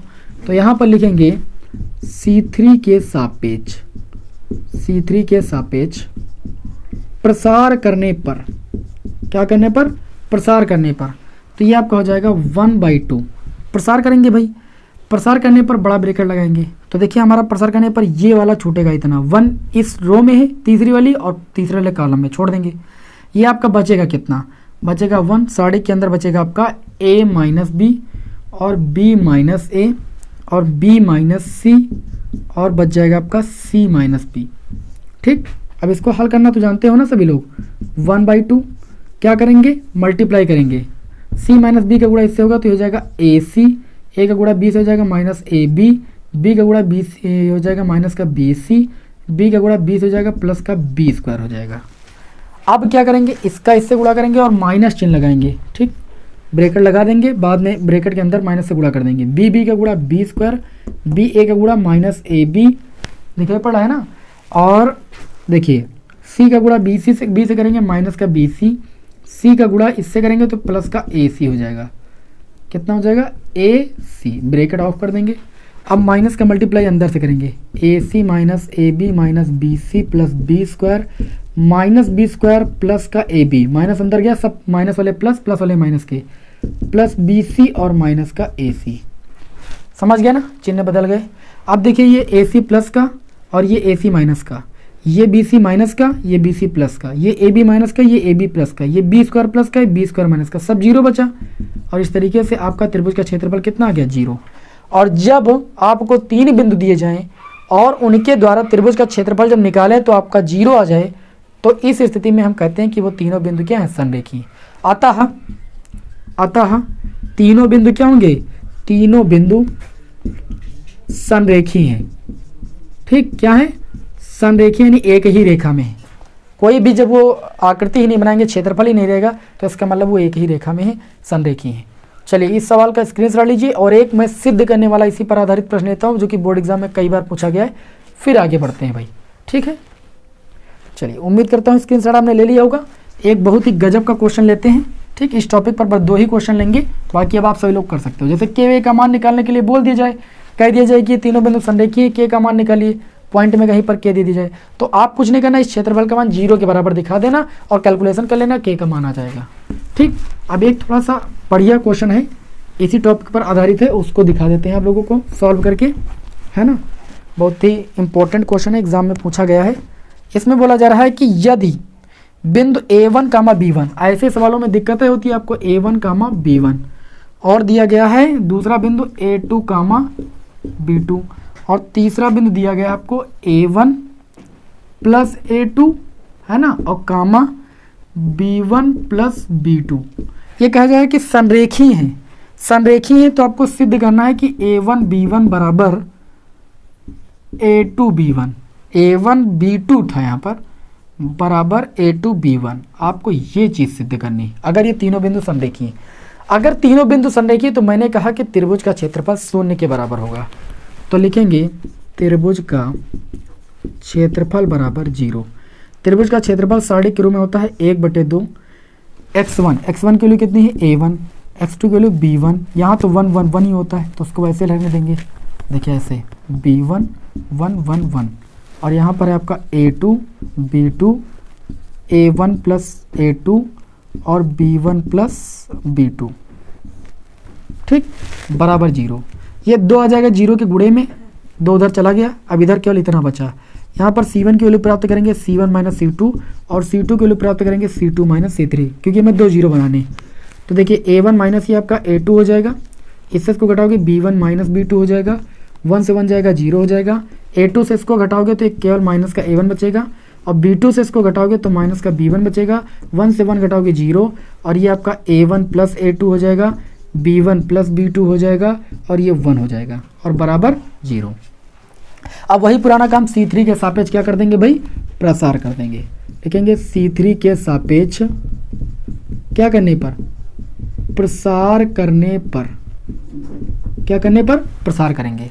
तो c3 के सापेक्ष प्रसार करेंगे तो 1 बचेगा, तो 1 जिस रो में ही जिस कॉलम में उसको छोड़ देंगे हम, माइनस b1 का गुणा a1 से हो जाएगा, तो ये हो जाएगा आपका कितना भाई, माइनस का b1 a1, और माइनस b1 का गुणा माइनस a2 से हो जाएगा, तो ये प्लस का a2 b1 हो जाएगा। ठीक है, माइनस माइनस का गुणा प्लस, फिर माइनस सूत्र वाला लगाएंगे, इसका गुणा करेंगे, माइनस b1 का गुणा हो जाएगा, b1 का गुणा हो जाएगा माइनस a1 से, तो माइनस का a1 b1 होगा, ये माइनस सूत्र वाला a1 b1 ये प्लस का हो जाएगा। फिर a1 का गुणा हम करेंगे b2 से, तो ये प्लस का होगा a1 b2, लेकिन आगे माइनस लगा था ना, तो ये माइनस का a1 b2 हो जाएगा, और बराबर त्रिभुज का क्षेत्रफल 0 कर देंगे। कैंची गुणा करना जानते हो ना। आप क्या करेंगे, देखिए हम यहाँ पर देखें तो A1B1, देखिए A1B1 यहाँ पर है और A1B1 यहाँ पर, ये प्लस का या माइनस का हटाओ, A2B1 बचा और इसको उधर लेकर चले जाएंगे, A1B2 बचा, उधर चला गया, प्लस का हो गया।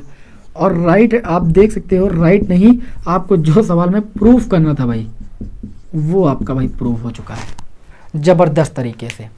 इसी तरीके से बोला जाता है कि किसी त्रिभुज का क्षेत्रफल 0 है तो k का मान निकालिए, x का मान निकालिए। तो त्रिभुज का क्षेत्रफल 0 दिखाओगे, जिसका मान निकालना है उसको रोक लो, बाकी 75 कर देना, मान आ जाएगा। बताइए ये टॉपिक आपको क्लियर हुआ कि नहीं? क्लियर हो गया ना? क्लियर हो गया ना? ठीक, चलिए अब आगे बढ़ते हैं फिर अगले क्वेश्चन की ओर, अगले टॉपिक की ओर। तो चलिए अब इस चैप्टर में देखिए 1-2 टॉपिक आपके और बचते हैं, और जो टॉपिक बचते हैं वो सबसे मेन होते हैं। वहाँ से जब भी प्रश्न आपके एग्जाम में बना है 8 नंबर में ही बना है। जैसे एक टॉपिक बचता है आपका व्युत्क्रमणीय और व्युत्क्रमणीय अपव्यय, ठीक, इस पर 8 नंबर का क्वेश्चन नहीं आएगा, लेकिन अगर ये नहीं पता है तो आप किसी दिए गए अपव्यय का इन्वर्स यानी व्युत्क्रम अपव्यय नहीं याद कर पाओगे, तो वो 8 नंबर आपका फिर चला जाएगा। तो चलिए बेसिक से आपको समझाते हैं कि सबसे पहले व्युत्क्रमणीय अपव्यय क्या होता है, ठीक है, अच्छे तरीके से समझिएगा। व्युत्क्रमणीय अपव्यय, ठीक, और एक होता है आपका व्युत्क्रमणीय अपव्यय। इसका क्या मतलब है व्युत्क्रमणीय अपव्यय, ध्यान से समझिए। जैसे मान लीजिए आपको एक अपव्यय दे दिया गया 2, 3, 4 है ना, और 2 दे दिया गया, या मान लीजिए यहाँ पर आपको दे दिया गया 6 दे दिया गया, और आपसे कहा जाए कि इस अपव्यय के सारणिक का मान निकालिए। तो सारणिक का मान निकालने के लिए अपव्यय को सारणिक रूप में व्यक्त करते हैं, 2, 3, 4, 6। उसके बाद इसको हल करते हैं, 6 दूनी 12 माइनस 4 3 12, तो आपको मिल जाता है इस अपव्यय के सारणिक का मान 0। तो आप कहोगे अतः ए क्या है, एक व्युत्क्रमणीय अपव्यय है। क्या है? एक आपका व्युत्क्रमणीय अपव्यय है। अगर किसी दिए गए अपव्यय के सारणिक का मान 0 के बराबर हो जाता है तो वह अपव्यय आपका एक व्युत्क्रमणीय अपव्यय कहलाता है। और किसी अपव्यय का अगर आपको प्रतिलोम अपव्यय या व्युत्क्रम अपव्यय निकालना है और वह अपव्यय एक आपका व्युत्क्रमणीय अपव्यय है तो उसमें आपका ए इनवर्स संभव नहीं होता है। इसका ए इनवर्स कभी भी संभव नहीं होगा। व्युत्क्रमणीय अपव्यय का प्रतिलोम अपव्यय निकालना संभव नहीं होता है। अब बात करें, जैसे आपको एक अपव्यय दे दिया जाए, या मान लीजिए किसी दिए गए अपव्यय के सारणिक का मान निकालते हैं और वो 0 के बराबर नहीं आता, कुछ भी मिले, कोई भी संख्या मिले लेकिन 0 नहीं मिलता है, तो हम कहेंगे कि वहाँ पर जो अपव्यय ए है वो आपका एक व्युत्क्रमणीय अपव्यय है। और इस स्थिति में ए इनवर्स क्या होता है? संभव होता है। ठीक, इस स्थिति में ए इनवर्स संभव होता है। आपसे पूछा जाए कि किस प्रकार के अपव्यय का इनवर्स या प्रतिलोम अपव्यय संभव होता है निकालना, तो व्युत्क्रमणीय अपव्यय का। सबसे पहले चेक करना पड़ता है किसी दिए गए अपव्यय का व्युत्क्रम निकालने के लिए हमें चेक करना पड़ता है कि वह अपव्यय आपका व्युत्क्रमणीय अपव्यय या अव्युत्क्रमणीय अपव्यय है। अगर वो व्युत्क्रमणीय अपव्यय हो तभी उसका इनवर्स निकालना संभव है। अब आप लोगों को हम दिए गए अपव्यय का इनवर्स निकालना बताएंगे, वहीं पर ये भी बता देंगे कि उपसारणिक कैसे निकाला जाता है और सहखंडज कैसे निकाला जाता है। इसको अलग से बताने की जरूरत नहीं, बस इसी में सब कुछ आप जान जाओगे। उसके बाद फिर एक रैखिक समीकरण निकाय युग्म का क्वेश्चन ले लेंगे, बोर्ड एग्जाम में 8 नंबर का आता है, और उसके कॉन्सेप्ट को क्लियर कर देंगे। बस आपका एक चैप्टर जो है पूरा अच्छे तरीके से खत्म हो जाएगा। चलिए फिर जान गए व्युत्क्रमणीय अपव्यय और व्युत्क्रमणीय अपव्यय क्या होता है, जान गए होंगे भाई।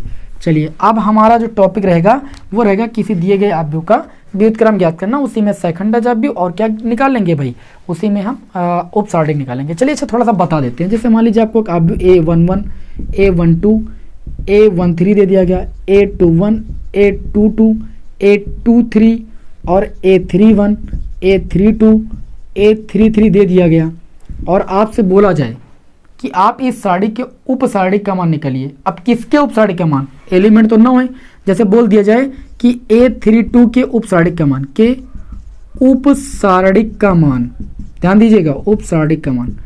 तो उपसारणिक का मान कैसे निकालना, A32 कहाँ पर, यहाँ पर है। ये जिस कॉलम में पढ़ा है, जिस रो में पढ़ा है उसको छोड़ दीजिए, तो आपका कितना बचा, देखिए A11 बचा, A21 बचा और A13 बचा और A23 बचा। इसको हल कर लीजिए, जो मान मिलेगा वो इसके उपसारणिक का मान मिल जाएगा। इस तरीके से हम प्रत्येक एलिमेंट का उपसारणिक निकाल सकते हैं। वो जिस रो जिस कॉलम में है उसको छोड़ दे, बाकी जो बचेगा हल करने पर जो मान आएगा वो उस एलिमेंट के उपसारणिक का मान होगा। लेकिन सहखंडज की बात करें, सेकंड, आप सेकंड की अगर बात करें, सेकंड कैसे निकालते हैं, तो सेकंड निकालने के लिए हम क्या करते हैं, यहाँ पर देखिए जैसे हमने उपसारिक निकाला, जो भी आया A11 आया, A13 आया, A21 आया, A23 आया, इसमें क्या करते हैं, इसके आगे -1 की पावर, ये देखते हैं किस यहाँ पर कितना है, A32, मतलब तीसरे रो में और दूसरे कॉलम में पड़ा है, तो इसकी पावर 3 + 2 कर देंगे, यहाँ पर देखिए 5 हो जाएगा, और -1 की पावर 5 का मतलब -1, जो भी मान आएगा उसका माइनस से गुणा कर देंगे। इस तरीके से हमें सेकंड प्राप्त हो जाएगा। समझ रहे हो ना, मतलब जिस रो जिस कॉलम में पड़ेगा उसकी संख्या को जोड़ करके क्या करना, -1 की पावर बनाना है, और -1 की पावर अगर सम संख्या आएगी तो ये धनात्मक हो जाएगा, -1 की पावर विषम संख्या आएगी तो ऋणात्मक हो जाएगा। इस तरीके से जो मान प्राप्त मिलेगा वो सेकंड हो जाएगा, उस दिए गए मतलब अवयव का सेकंड प्राप्त हो जाएगा, और इस तरीके से उपसारिक प्राप्त हो जाएगा। ठीक, तो सेकंड उपसारिक निकालना बहुत आसान है। हम सवाल लेते हैं, अभी सब आप जान जाओगे। एक A इनवर्स निकालने वाला हम सवाल लेते हैं, जो कि बहुत ही ज़्यादा आपके एग्जाम में पूछा गया है, ठीक है ना। और सहखंडज आव्यूह को बोलते हैं एडजॉइंट है। सहखंडज आव्यूह भी निकालना इसी सवाल में आप सीख जाओगे, कहीं अलग जाने की जरूरत नहीं है, सब कुछ इसी में सिखा देंगे। देखिए यहाँ पर एक आव्यूह आपको दिया गया है, आव्यूह 3x3 कोटि का है। यहाँ पर दिया गया है 0 1 2 और दिया गया है 1 2 3 और आपको दिया गया 3 1 1। कितना दिया गया, 3 1 1। ये बोले जा रहे हैं कि इस आव्यूह को क्या निकालिए, इस आव्यूह का A इनवर्स निकालिए। पिछले चैप्टर में आपको बताया था मैंने कि किसी दिए गए आव्यूह का A इनवर्स हम बाय यूजिंग एलिमेंट्री ऑपरेशन यानी प्रारंभिक संक्रियाओं के द्वारा कैसे ज्ञात करते हैं, लेकिन यहाँ पर प्रारंभिक संक्रियाओं का उपयोग नहीं करना है। सहखंडज ठीक उपसारिक की मदद से हमको क्या निकालना है, A इनवर्स। A इनवर्स निकालने का सूत्र होता है A इनवर्स बराबर होता है 1 उस आव्यूह के सारिक का मान और इनटू में एडजॉइंट A। एडजॉइंट A को बोलते हैं क्या भाई, सहखंडज आव्यूह। तो इसी में सहखंडज निकालना ही होगा। तो यहाँ पर आप ये भी सीख जाओगे किसी दिए गए आव्यूह का सहखंडज कैसे निकालते हैं, उपसारिक कैसे निकालते हैं, सहखंड कैसे निकालते हैं, सब जान जाओगे। तो अगर हमें किसी दिए गए आव्यूह का इनवर्स निकालना तो सबसे पहले उसके सारिक का मान निकालना पड़ेगा, चेक करना पड़ेगा वो व्युत्क्रमणीय आव्यूह है या नहीं। तो यहाँ पर निकालेंगे इस आव्यूह के सारिक का मान, इसको सारिक रूप में बदल लेंगे 0 1 2 1 2 3 3 1 1। ठीक, इसको पहले सारिक रूप में बदलेंगे और क्या कर देंगे, इसका प्रसार कर देंगे हम। ठीक, तो प्रसार R1 के सापेक्ष जैसे हम कर दिए तो प्लस माइनस प्लस, तो 0 वाला छोड़ देंगे, फिर -1 ले लेंगे, तो 1 हमारा इस कॉलम में इस रो में पड़ेगा, छोड़ देंगे। 1 1 का गुणा कितना हो जाएगा भैया, 1 हो जाएगा। 1 3 का गुणा कितना हो जाएगा, 3 हो जाएगा। फिर +2 लिखेंगे, यहाँ पर 1 लिखेंगे, 1 था ना। उसके बाद +2 लेंगे, तो +2 हमारा जिस कॉलम में पड़ा उसको छोड़ेंगे, रो को छोड़ देंगे, तो ये कितना हो जाएगा, 3 1 कम 3 माइनस 2 1 कम 2। यहाँ पर इस आव्यूह के सारिक का मान आ जाएगा, 1 से 3 जाएगा, कितना बचेगा -2। -2 का गुणा -1 से होगा तो कितना हो जाएगा, +2 हो जाएगा। 3 से 2 जाएगा 1, 1 का गुणा 2 से हो जाएगा 2, ये कितना आ जाएगा 4। 4 जो आया वो नॉट इक्वल टू 0, 0 नहीं आया। अगर ये 0 आया होता इस आव्यूह के सारिक का मान तो वो अव्युत्क्रमणीय आव्यूह हो जाता, और अगर ये आव्यूह अव्युत्क्रमणीय हो जाता तो इसका इनवर्स संभव नहीं होता। तो लिखोगे अतः क्या है, A इनवर्स संभव है। क्यों A इनवर्स संभव है, क्योंकि इस आव्यूह के सारिक का मान 0 के बराबर नहीं है। जब A इनवर्स संभव होगा तो अगले स्टेप में आप क्या करोगे, अगले स्टेप में आप निकालोगे उपसारिक और उसके बाद क्या निकालोगे, सहखंड। तो सहखंड उपसारिक एक साथ निकालेंगे हम। यहाँ पर हमारे पास एक ट्रिक है, हम बड़ा सा एक आव्यूह बना लेते हैं, ध्यान से समझिएगा। ठीक है, हम सहखंडों से निर्मित आव्यूह बनाने जा रहे हैं। अगर हमें उपसारिक निकालना है, उपसारिक, तो यहाँ पर क्या करेंगे, ऐसे ऐसे ऐसे ऐसे बढ़िया चिन्ह बना लेंगे। ठीक, ये सारिक के चिन्ह है। प्रत्येक यहाँ पर 9 एलिमेंट होंगे, 9 एलिमेंट के 9 उपसारिक निकलेंगे। जैसे हमें यहाँ पर देखिए 0 का उपसारिक निकालना, तो 0 जिस कॉलम में है और जिस रो में उसको छोड़ देंगे हम, तो बचेगा हमारा 2 3 1 1। तो लिखेंगे 2 3 1 1, ये पहले एलिमेंट का उपसारिक आ गया। इसी प्रकार जैसे 1 का इस दूसरे एलिमेंट का उपसारिक निकालना, तो दूसरा जो है दूसरा कॉलम पहला रो छोड़ देंगे, 1 3 3 1 1 3 3 1। इस तरीके से हमें दूसरा उपसारिक मिल गया। तीसरा उपसारिक निकालना, तो तीसरे कॉलम को पहली रो को छोड़ देंगे, 1 2 3 1, तो लिखेंगे 1 2 3 1। क्लियर। फिर आ जाएंगे दूसरी रो में, ये रो ये कॉलम छोड़ेंगे, 1 2 1 1 1 2 1 1। फिर इसमें आ जाएंगे, ये रो छोड़ेंगे, ये कॉलम छोड़ेंगे, तो 0 2 3 1 0 2 3 1। फिर क्या करेंगे, 3 को छोड़ेंगे, 3 तीसरे कॉलम में है और दूसरी रो में, 0 1 3 1 0 1 3 1। फिर तीसरी रो पर आ जाएंगे, तीसरी रो और पहला कॉलम छोड़ेंगे 1 2 और 2 3, इसी तरीके से 0 2 1 3 0 1 1 2। ठीक है, इस तरीके से ये आपके उपसारिक आ गए। इनको सेकंड में बदलने के लिए अल्टरनेट चिन्ह लगा देंगे, plus minus plus minus plus minus plus minus plus, या -1 की पावर आप वही घात जोड़ोगे, इसी तरीके से चिन्ह बन जाएंगे। अब ये हो गए सेकंड, और ये बन गया पूरा सेकंडों से निर्मित आव्यूह। बताइए, इसी में उपसारिक भी निकाल लिया, इसी में सेकंड भी निकाल लिया, तो ये सेकंडों से निर्मित आव्यूह हो गया। और जो सेकंडों से निर्मित प्राप्त आव्यूह होता है उसका हम परिवर्त कर देते हैं, ट्रांसपोज मैट्रिक्स मैंने आपको सिखाया, परिवर्त आव्यूह निकाल लेते हैं, तो हमें पता चल जाता है एडजॉइंट ए का मान। ठीक, तो इसको थोड़ा सा इधर हम रफ करेंगे, ध्यान दीजिएगा आप सभी लोग। अभी थोड़ा इसी पर यहीं पर काम चला लेंगे हम। देखिए, इसको हल करेंगे, 2 प्लस चिन्ह लगाएंगे, 2 1 कम 2 माइनस 3 1 कम 3, फिर माइनस चिन्ह लगाएंगे, 1 1 कम 1 माइनस 3 त्रिका 9, फिर प्लस चिन्ह लगाएंगे, 1 1 कम 1 3 दूनी 6। ठीक है ना, यहाँ पर इसी तरीके से माइनस 1 1 कम 1 माइनस 2 1 कम 2, फिर प्लस 1 0 0 माइनस 3 दूनी 6, फिर माइनस 1 0 0 माइनस 3 1 कम 3। समझ रहे हो ना, पूरी बात दिखाई भी पड़ा होगा। फिर प्लस 1 तिहाई 3 माइनस 2 दूनी 4, यहाँ पर माइनस 3 0 0 माइनस 1 2 का गुणा 2 हो जाएगा, फिर प्लस 1 0 और 2 का गुणा 0 माइनस 1 1 कम 1। इस तरीके से आपको इसे हल करना है। चलिए इधर रफ करते हैं, और याद रखना कि इस आव्यूह के जो शारीरिक का मान आया वो आपका कितना है 4, क्योंकि अभी सूत्र में रखेंगे, इसकी जरूरत पड़ेगी। इधर रफ करें भाई, चलिए रफ कर देते हैं। ठीक, रफ करके इसको आगे सॉल्व करेंगे तो हमें कितना मिलेगा। देखिए भाई, हमें मिल जाएगा 2 से 3 जाएगा -1 लिख देंगे यहाँ पर। ठीक, 1 से -9 हो जाएगा -8, माइनस का गुणा हो जाएगा +8 हो जाएगा, 1 - 6 माइनस का 5 हो जाएगा, 1 से 2 जाएगा -1 माइनस का गुणा +1 हो जाएगा, 0 - 6 हो जाएगा, ये आपका माइनस का गुणा +3 हो जाएगा, 3 से 4 गया माइनस का 1, आपका प्लस का 2 हो जाएगा, और माइनस का 1। इस तरीके से हमें यह सेकंडों से निर्मित आव्यूह प्राप्त हो गया। तब निकालेंगे एडजॉइंट ए। एडजॉइंट ए क्या होता है, जो सेकंडों से प्राप्त आव्यूह होता है उसका परिवर्त आव्यूह। परिवर्त करने के लिए क्या करते हैं, रो को कॉलम में बदल देते हैं। इस रो को कॉलम में बदल देंगे -1 8 -5, दूसरी रो को कॉलम में बदल देंगे 1 -6 3, तीसरी रो को कॉलम में बदल देंगे -1 2 -1। इस तरीके से एडजॉइंट ए की वैल्यू आ गई। और जब एडजॉइंट ए की वैल्यू आ गई, मॉड ए की वैल्यू आ गई, तो इनवर्स निकालना संभव है। सूत्र में रख देंगे, आपका ए इनवर्स आ जाएगा। तो अगले स्टेप में क्या करेंगे, लिखेंगे ए इनवर्स बराबर, क्या लिखेंगे भाई, ए इनवर्स बराबर। ये निकालना आप सीख लीजिए, बहुत इंपॉर्टेंट क्वेश्चन है। ए इनवर्स बराबर सूत्र होता है 1/mod A adjoint A. A inverse बराबर 1/mod ए की वैल्यू अभी मैंने बताया था कि 4 आई है। एडजॉइंट ए की वैल्यू जो आई वो रख दीजिए, कितनी आई है, -1 1 -1 8 -6 और 2 -5 3 -1। इस तरीके से आप देख सकते हो कि आपको ए इनवर्स का मान पता चल गया। आप चाहें तो इस 4 का प्रत्येक एलिमेंट से भाग करके दिखाएं, और ना चाहें तो कोई दिक्कत नहीं, यही ए इनवर्स का मान है। ठीक है ना। अब इसी क्रम में देखिए, मैंने इस सवाल में आपको सेकंड आव्यूह, सेकंड उपसारिक सबको निकालना बता दिया। ये अलग से क्वेश्चन आता तो कर लीजिएगा, लेकिन सबसे मेन तो यही क्वेश्चन है, यही आता है। और इसके बाद एक मेन क्वेश्चन आता है, रैखिक समीकरण निकाय को कैसे हल करना है, और उसका आंसर भी हम चेक करना बता देंगे। आप कोई भी मॉडल पेपर उठा के देख लीजिए, 8 नंबर में ये प्रश्न पूछा जाता है, रैखिक समीकरण निकाय को हल कीजिए। चलिए उसको भी बता देते हैं, कॉन्सेप्ट क्लियर कर देते हैं, फिर चैप्टर को समाप्त करते हैं। चलिए भाई, स्क्रीनशॉट लेना है सवाल का तो ले लीजिए आप। तो चलिए, उम्मीद करता हूँ यहाँ पर ये क्वेश्चन समझ में आया होगा। देखिए, एक यहाँ पर थोड़ी सी त्रुटि हुई है।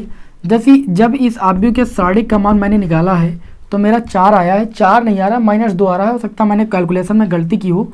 देखिए, आपका 0 है, 1 है, 2 है, 1 है, 2 है, 3 है, 3 है, 1 है, 1 है। एक बार अगेन आपको हम इसका जो है शारीरिक का मान निकाल के बताते हैं। R1 के सापेक्ष प्रसार करेंगे, 0 को छोड़ेंगे, प्लस माइनस -1 लेंगे, और -1 लेंगे तो ये कॉलम ये रो छोड़ देंगे, 1 1 कम 1 हो जाएगा, -3 त्रिका 9 हो जाएगा। फिर +2 लेंगे, मतलब ये वाला +2 लेंगे तो ये वाला कॉलम छोड़ेंगे और रो छोड़ देंगे, 1 1 कम 1 हो जाएगा, -3 दूनी 6 हो जाएगा। इसको हल करेंगे तो -1 और ये आपका -8 हो जाएगा, +2 गुणे ये आपका माइनस का कितना बचेगा, 5। कितना बचेगा, 1 से 6 जाएगा, माइनस का 5 ही तो बचेगा। तो ये माइनस का गुणा +8 हो जाएगा, 5 दूनी -10। इस तरीके से -2 mod का मान आ जाता है। ठीक है, मेरा -4 आ गया था तो उसको सही कर लीजिएगा, कहीं पर मैंने त्रुटि कर दी है जल्दी में, इसलिए आपका गलत हो गया, तो यहाँ पर -2 कर लीजिए बस। बाकी आपका सब कुछ सही है, कोई टेंशन लेने की जरूरत नहीं, ठीक है ना। अगर ये आपका -2 नहीं आता, 0 आता तो आप व्युत्क्रमी अवयव हो जाता, तो इसका इन्वर्स संभव नहीं होता। चलिए अब बढ़ते हैं अगले क्वेश्चन की ओर। रैखिक समीकरण निकाय युग्म को हल करना आप लोगों को हम बता देते हैं भाई, ठीक है ना। चलिए अगला जो हमारा लास्ट टॉपिक बचता है वो बचता है रैखिक समीकरण निकाय को हल करना। कैसे हम रैखिक समीकरण निकाय युग्म को हल करेंगे, बहुत ही अच्छे तरीके से यहाँ पर देखेंगे। रैखिक समीकरण निकाय युग्म के क्वेश्चन को बहुत ही ध्यान से समझना।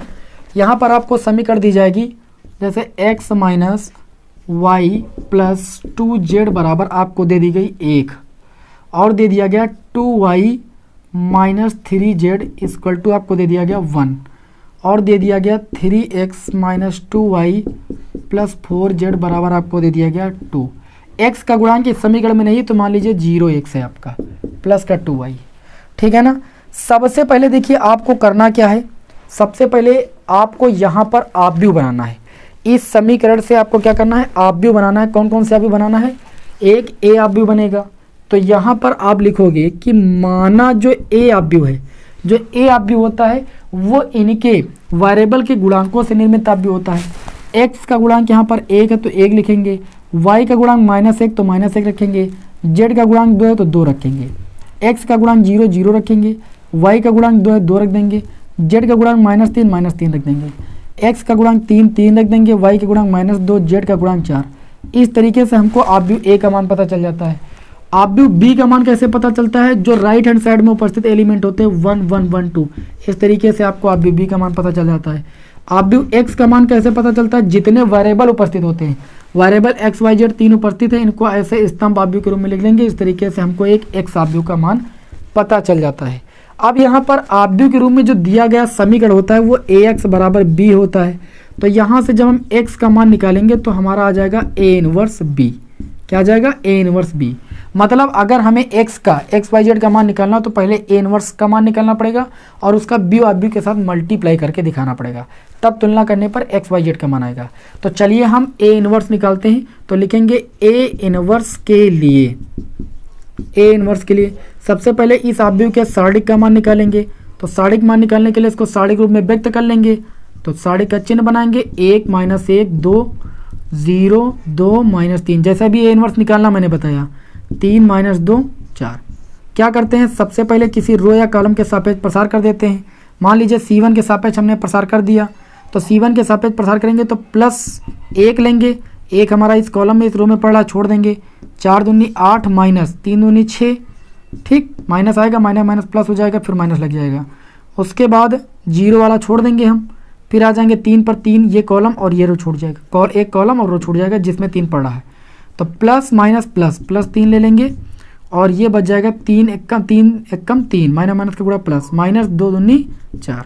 इस तरीके से इस आव्यूह के सारणिक का मान मिल जाएगा। 8 से 6 गया 2 और 3 से 1 गया 4 गया -1 का गुणा 3 से कर दिया तो माइनस का 3, 2 - 3 कितना हो गया -1, नॉट इक्वल टू 0। अगर ये 0 आ जाता तो आप व्युत्क्रम में ही आव्यूह हो जाता, इनवर्स संभव नहीं होता, तो -1 तो आया जो कि 0 के बराबर नहीं है, अतः इसका a इनवर्स संभव है। अब इसका इनवर्स निकाल लेंगे हम भाई, ठीक है ना। इसको x वाले को रब कर देते हैं क्योंकि जगह यहाँ पर कम है, ठीक है ना, फिर आगे भी हम लिख देंगे बाद में। चलिए a इनवर्स निकालने के लिए सबसे पहले हम क्या करते हैं, हमने कहा कि हम सहखंडों से निर्मित आव्यूह बनाते हैं।